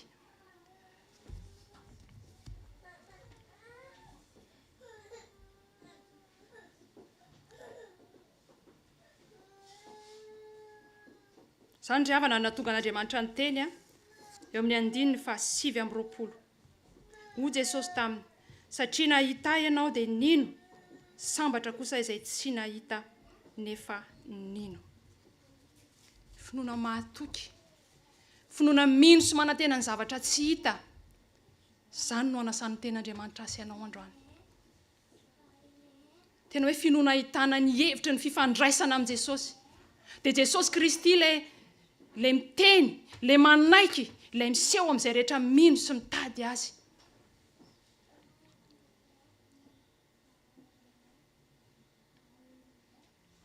Manamafy an'izany ry havana ny voalaza eo amin'ny famaranan'ny Jaona eto amin'ny 9:30 sy 1:30 manao hoe ary nisy famantarana maro hafa koa nataon'i Jesosy teo mason'ny mpianatra izay tsy voasoratra amin'ity boky ity, fa voasoratra izao mba hinonareo fa Jesosy no Kristy zanak'Andriamanitra ary mba hanananareo fiainana amin'ny anarany raha mino ianareo. Nosoratana ho asy anao zao filazantsara zao ry havana. Mba hanekeko sy hanekenao fa tompoko tomponao Andriamanitra Jesosy Kristy. Mba hanekeko sy hanekenao fa Jesosy Kristy no zanak'Andriamanitra ary mba hananako sy hanananao fiainana amin'ny anarany raha mino azy zasy ianao. Satria ry havana tena ahoana?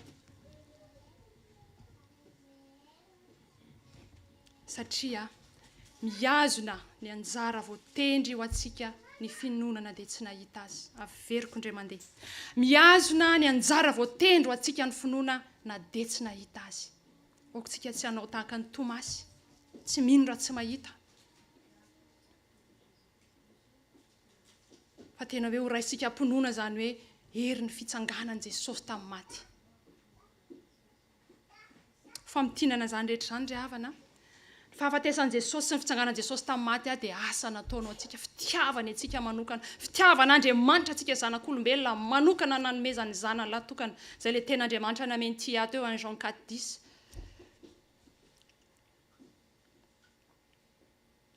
Hery sy fanantenana ho antsika izany.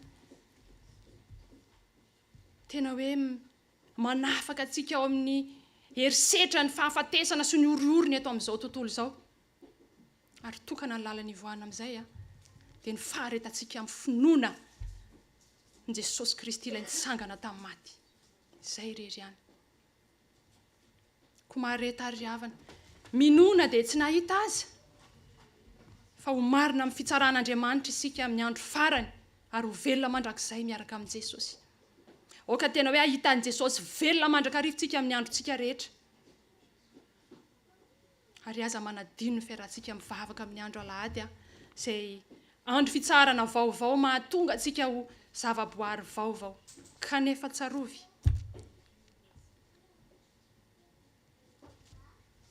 Tsarovy ry havana fa izay tena hoe mahatoky, izay tena mandray ho azy ny voka-tsoan'ny azo fijalian'i Jesosy ho fiainany. Izay rery ihany no mandray ny fitsarana feno ao amin'i Jesosy Kristy araky ny hevitra ny andro fitsaran'andro alahady izany. Fa tsy rehetra manao azy hoe tomboko akory. Voninahitra ao an'Andriamanitra irery ihany. Vavakantsika. Sotranao izay Jesosy fa tsara sy mamy loatra ny teninao. Endre ny hafalianay Jesosy, nandre an'izany teninao izany. Ravoravo ny fanahinay indrindra na tsy arovanay fa nitsangako velona mandrakizay tokoa ianao. Ianao ilay Andriamanitra mahatanteraka ny finoanay. Ianao ilay nitondra fampihavanana ao anay. Ianao ilay nanonona fiadanana ao anay. Ianao ilay namela ny elokay rehetra, ianao ilay nanasitrana ny elokay rehetra, ianao ilay Jesosy Kristy velona, ilay mofo velona nidina avy any an-danitra, nomeny teninao anay androany fiadananao aminao Jesosy Kristy. Dia ilay fiadanan'Andriamanitra izay mihoatra noho ny fahalalana rehetra, izany miaro ny fonay sy ny hevitray eo aminao Jesosy. Misaotra Jesosy aho, misaotra ny amin'ny teninao fa mahatsiaro sambatra izahay, mahatsiaro henika ny fiainanay, ny amin'ny fampianaranao sy ny fitondranao anay. Misaotra fa misokatra ho avy, manokatra ho avy tsara ho anay ny teninao Jesosy. Manaisitra ny tahotray, manaisitra ny alahelonay, mampitombo ny tanjam-pinoanay sy ny tanjam-panahanay, ary indrindrindrindra Jesosy mampitombo ny fifalianay sy ny fanantenanay. Misaotra Jesosy ny amin'ny herin'ny fitsangananao tamin'ny maty, izay nanafoana ny antsa ny fiainana sy ny fahafatesana. Misaotra ny amin'ny herin'ny filazantsaranao Jesosy aho. Misaotra Jesosy ny amin'ny fofonaina mahavelona dia ny fanay masinao, izay nomenao anay, mba ho mariky ny fanatrehanao anay. Dia ianao izay miteny aminay hoe aza matahotra mino fotsiny ihany. Misaotra Jesosy aho. Kehitrina raha Jesosy dia amasino izahay olonao tsirairay avy Jesosy malala, amin'ny alalan'ny izany fofonaina mahavelona avy aminao izany. Amasino izay Jesosy tena hoe ho velona ty anatinay ny teninao, mba hatonga anay hanana fiainana amin'ny anaranao Jesosy. Apio arazay Jesosy aho, apio izahay hisafidy, hanapa-kevitra ny hino anao, ny andray anao ho tompo sy Andriamanitray, ny andeha araka ny fanay masinao. Apio izahay hamela heloka Jesosy, mba azahoanay ny fahamela-keloka avy aminao ihany koa. Jesosy aho, avaozy ao amin'ny fiadananao izahay tsirairay avy Jesosy. Avaozy ho amin'ny fifalian'ny fanay masinao izay Jesosy aho, mba hahafahanay mandeha nitory ny filazantsaranao amin'ny olona rehetra, tahaka ny nataonao tahaka ny nataon'ny mpianatra ao Jesosy. Nandeha nanerana ny Jerosalema, Samaria, Jody hatramin'ny farany tany, mba ho vavy olombelonao. Manolo tena izahay Jesosy. Manolo tena izahay Jesosy ny banjina ny azo fijalianao mandrakariva amin'izao sisa zao. Mba hahatonga anay ho ilay olona noforonao mahatratra ny anjara voatendrinao Jesosy Kristy. Amin'ny anaranao Andriamanitra velona. Jesosy Kristy ilay naharesin'ny fahafatesana no nandratanay n'izany vavaka izany. Dera laza, hery aja, voninahitra ho anao rery any hatramin'ny taloha indrindra, ary ho mandrakizay. Amen.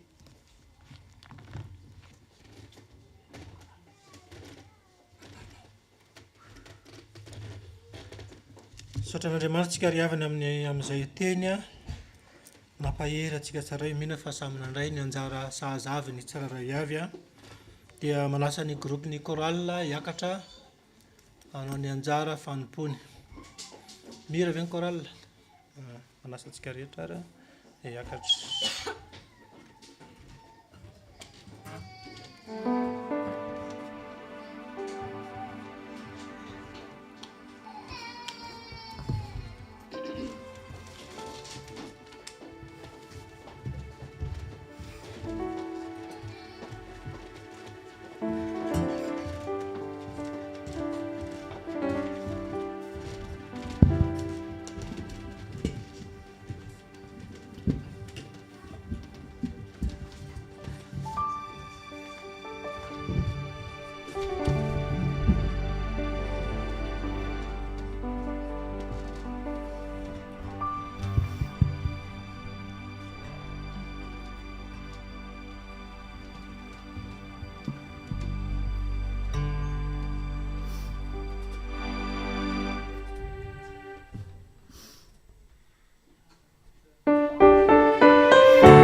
Mapisento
dia makasitraka ny choral ny présidentareo moa manaraka en ligne mandefa message zady hoe tsara be oniranareo a dia mahazo félicitation nareo zany ankehitriny tsika riavana dia tonga sady eo amin'ny rakitra misy hira voalahatra efa nalefana amin'ny technicienne any a dia ataontsika izay hira zay.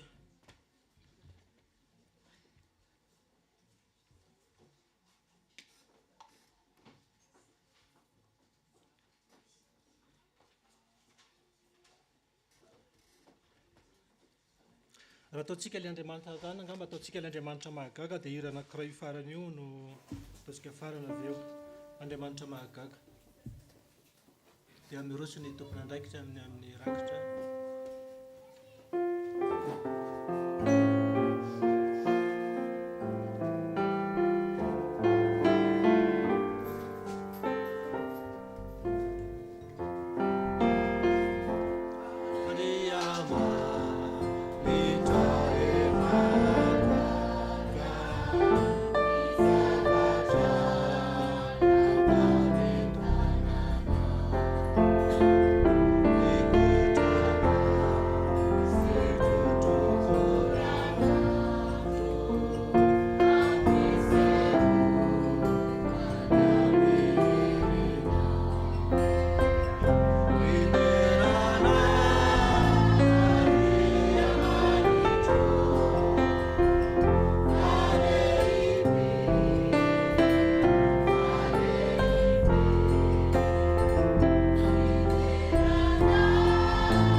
Ataontsika miara-manao ilay hira hoe ry tompony arena ao solony mivavaka.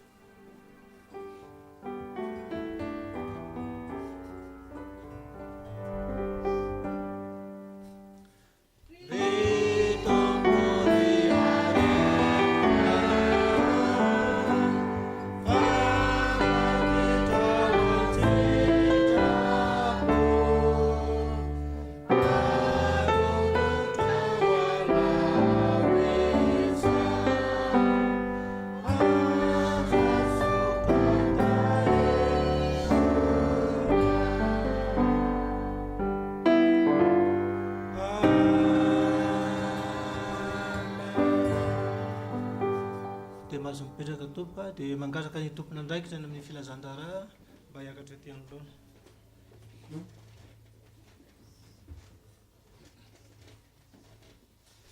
Dia mbola faly miaraba ry havana miaraba anareo tonga marobe nanatrika ity manatrika ity fitaom-pivavahana androany ity toy izao ny asa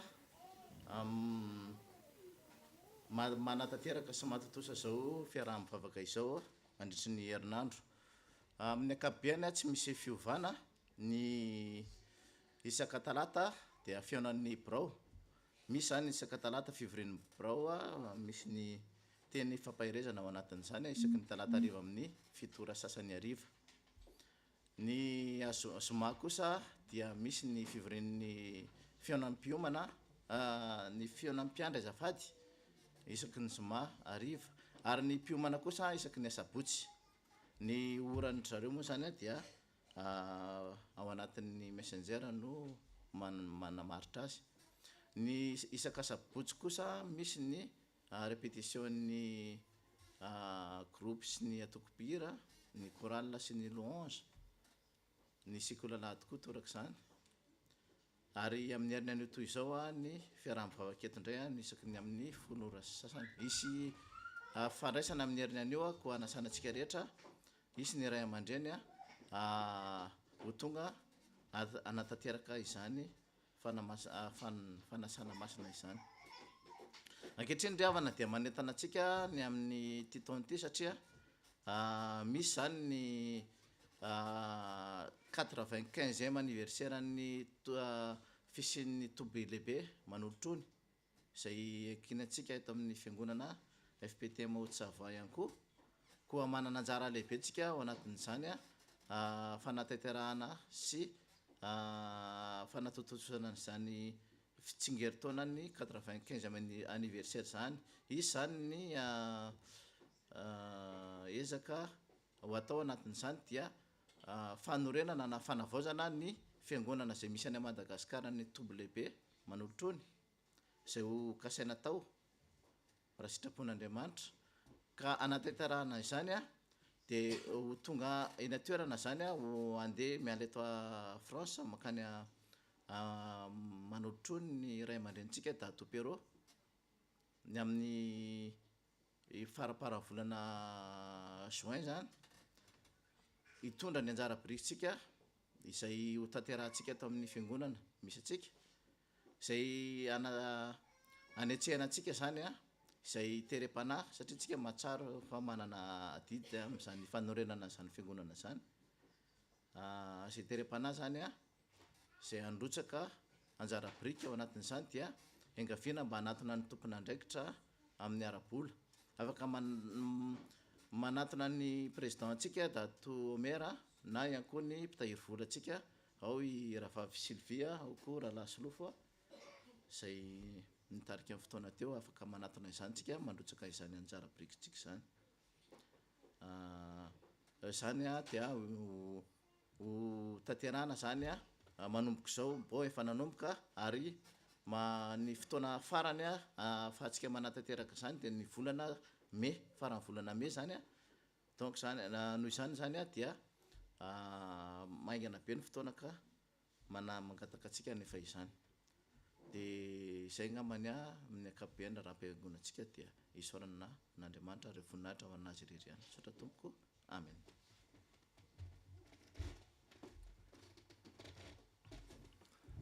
Misaotra ny rahalahy alika antsika nitondra an'izay fanazavana zay. Ankehitriny antsika dia tonga sady amin'ny famaranana ny fotoana, dia farany fotoana tahaka izao moa ry havana dia fotoana fitondrantsika ambavaka ny fiainantsika. Ka ny ataontsika hanao rojom-bavaka isika, misy moa mpiara-miazakazaka amintsika namoy poet-po, ka noho izany ny zavatra tena zava-dehibe dia zao hoe vavaka no ilainy, satria tena hoe tena mafy zany hoe misy fahoriana, ny tena tsy afaka mandevina ny toetra rano ny zava-misy tena hoe mafy, kanefa mino tompo fa mino tena hoe Andriamanitra ny tompon'ny fiampiononana rehetra ny tena hoe ameno fifaliana azy, dia hivavaka ho an'izany mpanompon'Andriamanitra izany tsika mba tena hoe lehilahy mahery sy vehivavy mahery izy hitraka tsara anatin'izany fahoriana zany. Dia samiary tsika rehetra mivavaka, i madame Rondro sy Raoel moa zany le olona, dia samitsika tsiraray satria izay no zava-dehibe fiarahana mivavaka. Andriamanitra rainay eo, mbola mangataka aminao mandrakariva satria ny teninao mihitsy miteny hoe mangatady omena, ny teninao dia miteny hoe miaraha ory amin'izay ory. Ny zava-dehibe tompo amin'izao fahoriana mbola mahazo ny mpiara-miazakazaka aminao zao dia hoe ianao no fifaliana. Izahay raha hoe mamangy dia tena hoe mandrotsirotsy mety hoe tsy mahafaka ny alahelony, fa tena zava-dehibe dia ianao. Fantatra tao fa mafy tokoa ny fisarahana tany indrindra na aminay mipetraka aty alavitra aty dia tena hoe mafy dia mafy, zany hoe tsy afaka mandevina akory mba nahita farany zany atao hoe praita-po amin'ny tena zany, indrindra fa tena hoe ray raha aminy zany atao hoe andao sy fahafatenana akany aminao. ny angatahanay Jesosy Tompo dia nanomezanao azy fampinonana fieno ao anatiny ao Jesosy Tompo, aoko fantany fa mandazo mpivahiny ihany ny fiainana aty an-tany, dia anao no ampitraka azy Tompo, ampahery azy amin'izao fahoriana zao, dia mba hitraka indray ny mpanomponao ary tena hiazakazaka indrindra amin'ny fanomponanao dia mba tsy horery, satria izay koa dia miarahory aminy Jesosy Tompo ao anatin'izany fahoriana zany. Dia misy Tompo fa dia rehefa tonga eto izy dia ampahery indray ny mpanomponao ary hitraka indray ary anao ny hazakazaka mandra-pialanay amin'izao fiainana izao. Dia makasitraka raha io. Amen. Ataontsika misy mpiara-miazaka tamintsika ihany koa noho ny fitadiavana dia andao atsika dia mangataka ny sarika hitsangana. Ataontsika le hira enganeka ombanao Jesosy dia samy mivavaka ho azy tsika satria noho fitadiavana ravana dia andao atsika izy dia itsika kosa hivavaka hitondra bavaka an'izany zanakitsika zany mba tena hery izy mba ho tena fahazavana izy any amin'ny tany izay andehanany any ary tsy hanadino an'Andriamanitra. Samy tsika mivavaka. Ataontsika aloha le hira voalohana enganeka ombanao Jesosy dia voalohana dia avao ny fahadimy.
Samy tsika mivavaka ho azy manona fitahina rehetra ho azy. Andriamanitra rainao eo io ny mpanomponao noho ny fitadiavana Jesosy dia andao anao vetivety izy ianao nefa nandamina ny fiainana ho any amin'izany atolozy zany Jesosy io ny zanakao ianao nefa nitantana ny diany, fantatra efa valim-bavaka zany Jesosy izay dia tsy malahelo, fantatra efa andray ny toerana izay nametrahana ho azy. Ny zavatra angatahanay Tompo dia mba hoe ianao ny ita azy, ny tana maherinao ny omba azy, tantana azy, vimbina azy amin'ny zavatra rehetra izay tokony nataony dia tena hoe arova izy amin'ny fakapanahy rehetra, indrindra amin'ny mahatanora azy Jesosy Tompo, dia tena hoe atohatra ny fakapanahy rehetra. Ataovy mba mahita fity Jesosy Tompo amin'ny mpiara-miasa, amin'ny patron azy any amin'izay toerana izay nametrahana ho azy, ary indrindra ny zava-dehibe dia mba ho fahazavana izy Tompo, mba tena hoe asahanambara amin'ny collègue na mpiara-miasa rehetra ny manodidina azy ny fahazavanao fa Andriamanitra velona tokoa ny vavahanay. Tompo, ianao no omba azy, ianao ny tantana ny tiany dia misy Tompo fa araky ny teninao hoe tsisy maharombaka toa no ampelantananao rehefa ianao no miasa tsisy mahasakana dia ianao ny tantana ny tiany, dia mba ianao koa no ame fiangonana ho azy Jesosy Tompo mba ampiroborobo ny fiainam-panahiny, satria fantatra toa fa mpanomponao dia efa mirehitra amin'ny fanomponanao dia mba tsy hisy takiny izany fiainam-panahiny zany fa mba hiroso. Makasitraka raha io. Amen. Maso mipetraka. azadiny fa mbola mivavaka indray zay mba hiverenanao aty dia misy moa mandeha misy mitonga dia hivavaka indray tsika ho an'ny tonga dia magataka le matsapatena le tonga Fabrice Miora mety tsika mivavaka indray zareo satria matoa moa ry havana hoe efa programan'Andriamanitra no nanendra izy no nitantana dia matsangatsika indray izy ireo misy vahiny mbola misy vahiny anankiray koa mazafady izy moa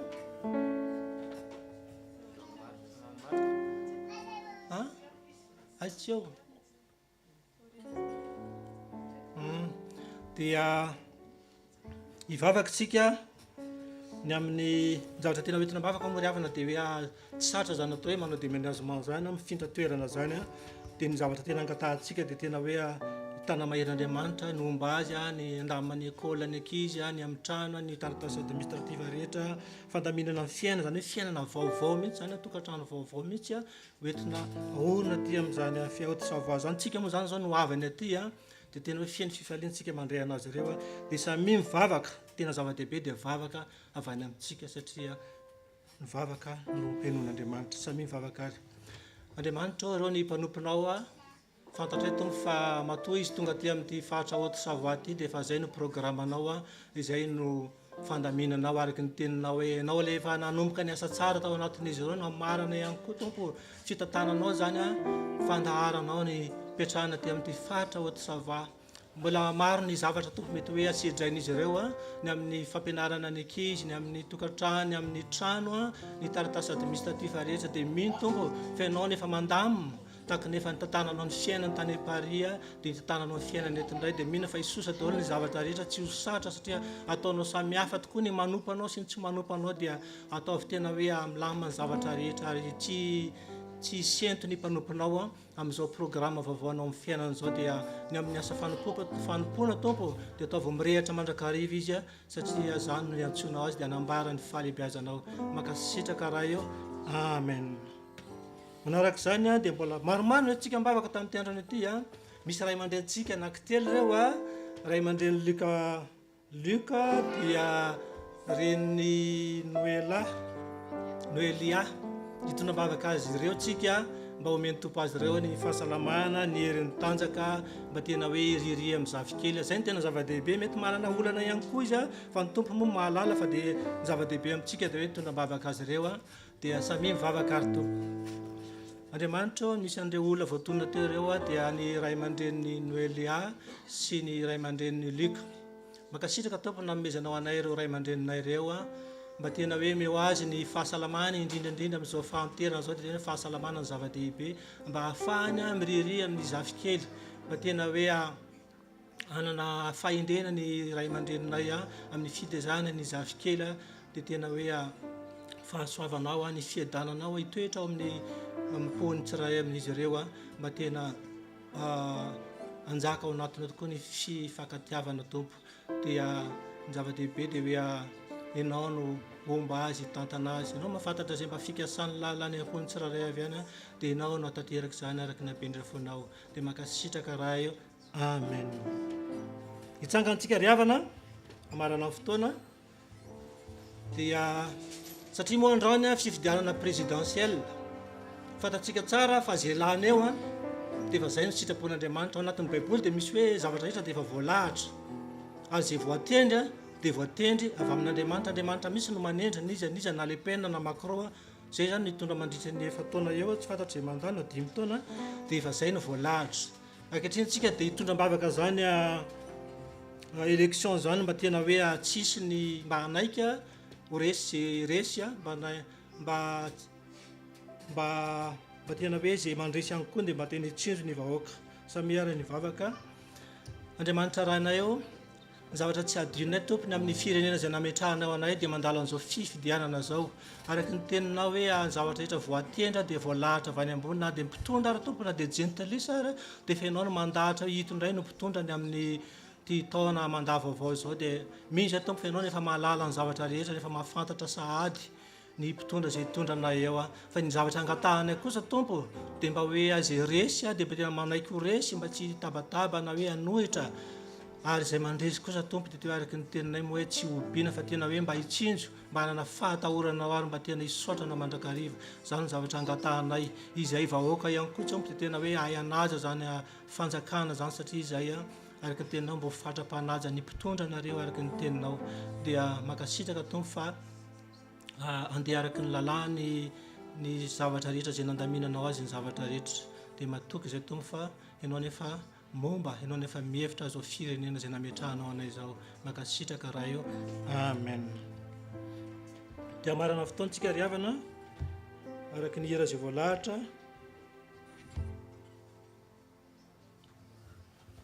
firana fanampiny ry tompo malala anao anavaozako kanio no anavaozako zany hoe anavao ny fifandraisantsika amin'Andriamanitra indray tsika riavana alohan'ny isa rahantsika eto dia samia tena hoe mivavaka ataovy tena hoe tonokiram-bavaka mihitsy zany hira zany hira firana fanampiny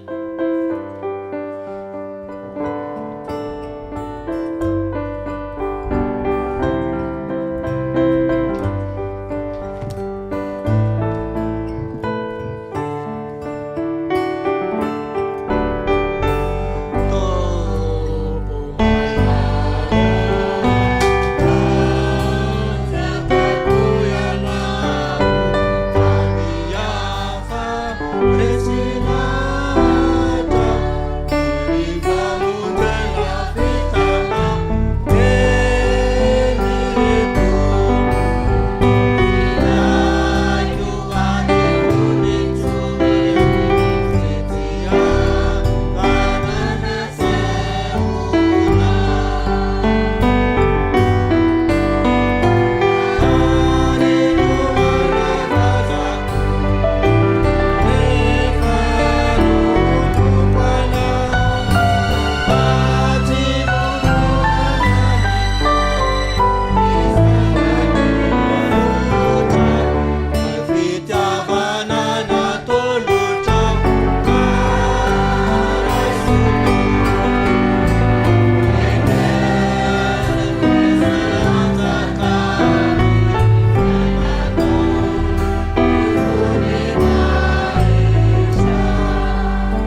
tsarainay hoe zany tokoa no hiranay namaranay izao fotoana zao. Indro izay manavao ny fiarahanay, ny fanompolinay eo ato-anatrehanao. Satria fa nasitrinao fitiavana tokoa zany fiainanay zany tompo. Dia manavao zay raiso ny andro sisa iainanay anjakao. Dia tonabavaka Jesosy tompony amin'ny herinandronay masina, ny herinandronay misokatra. Tena hoe hofian'ny fahazavahanao, fian'ny famiraparan-tantavanao ny tontolo andro ny tsiraray avy. Dia hiazakazaka tokoa ny tsiraray avy amin'ny fanompoana, ny amin'ny asa mandraraka, tsy ho reraka. Dia tena hoe mba tsy hanadinanao amin'ny fotoana rehetra izay iainanay, naiza izay alehanay. Dia mba ianao tokoa no hivy ny fiainanay. Ao ry mbola mitady asa dia ianao no miasa ny tsiraray azy. Ao ry mbola ao anatin'ny tsy fahasalamana dia mino izay tompo fa eo amin'ny fanatrehanao teto dia fa mirodana amin'ny manda, mirodana daholo ny aretina rehetra fa araka ny teninao hoe indro tonga ny mazava dia mandositra ny aizina. Tompo ny tonabavaka ihany koa io ny misy olona vahiny izay nandalo teto aminay teto dia tena hoe ianao no malala ihany koa mety manana ny adi-tsainy ihany koa izy, mety manana ny problemany ihany koa izy dia tena hoe avangio manokana izy manokana tompo mba tena hoe ahatsapa fa ianao tokoa no Andriamanitra velona, tsy zava-magaga izay tsy hainao. Ianao no andravandrava ny asa maizina rehetra eo amin'ny fiaina, ianao no amin'ny zavatra rehetra ilainy izay fikasany lalina ao anatinao tompo. Dia mangataka mandrakariva meo azy ny fahasalamana, meo azy ny tanjaka mba hoentiny manokana mandrakariva dia ako fantany ihany koa fa mandazo fipivahiva ihany koa ny zanak'olombelona rehetra fa ao aminao riany misy ny fiainana. Ankehitriny tompo dia mametraka am-pelantananao sady ny après-midi anay ao mba ambany fitantananao zavatra rehetra izay natao teto dia mba voninahitry ny naranao reriany. Amen. Dia miroso amin'ny tsodranotsika ry havana.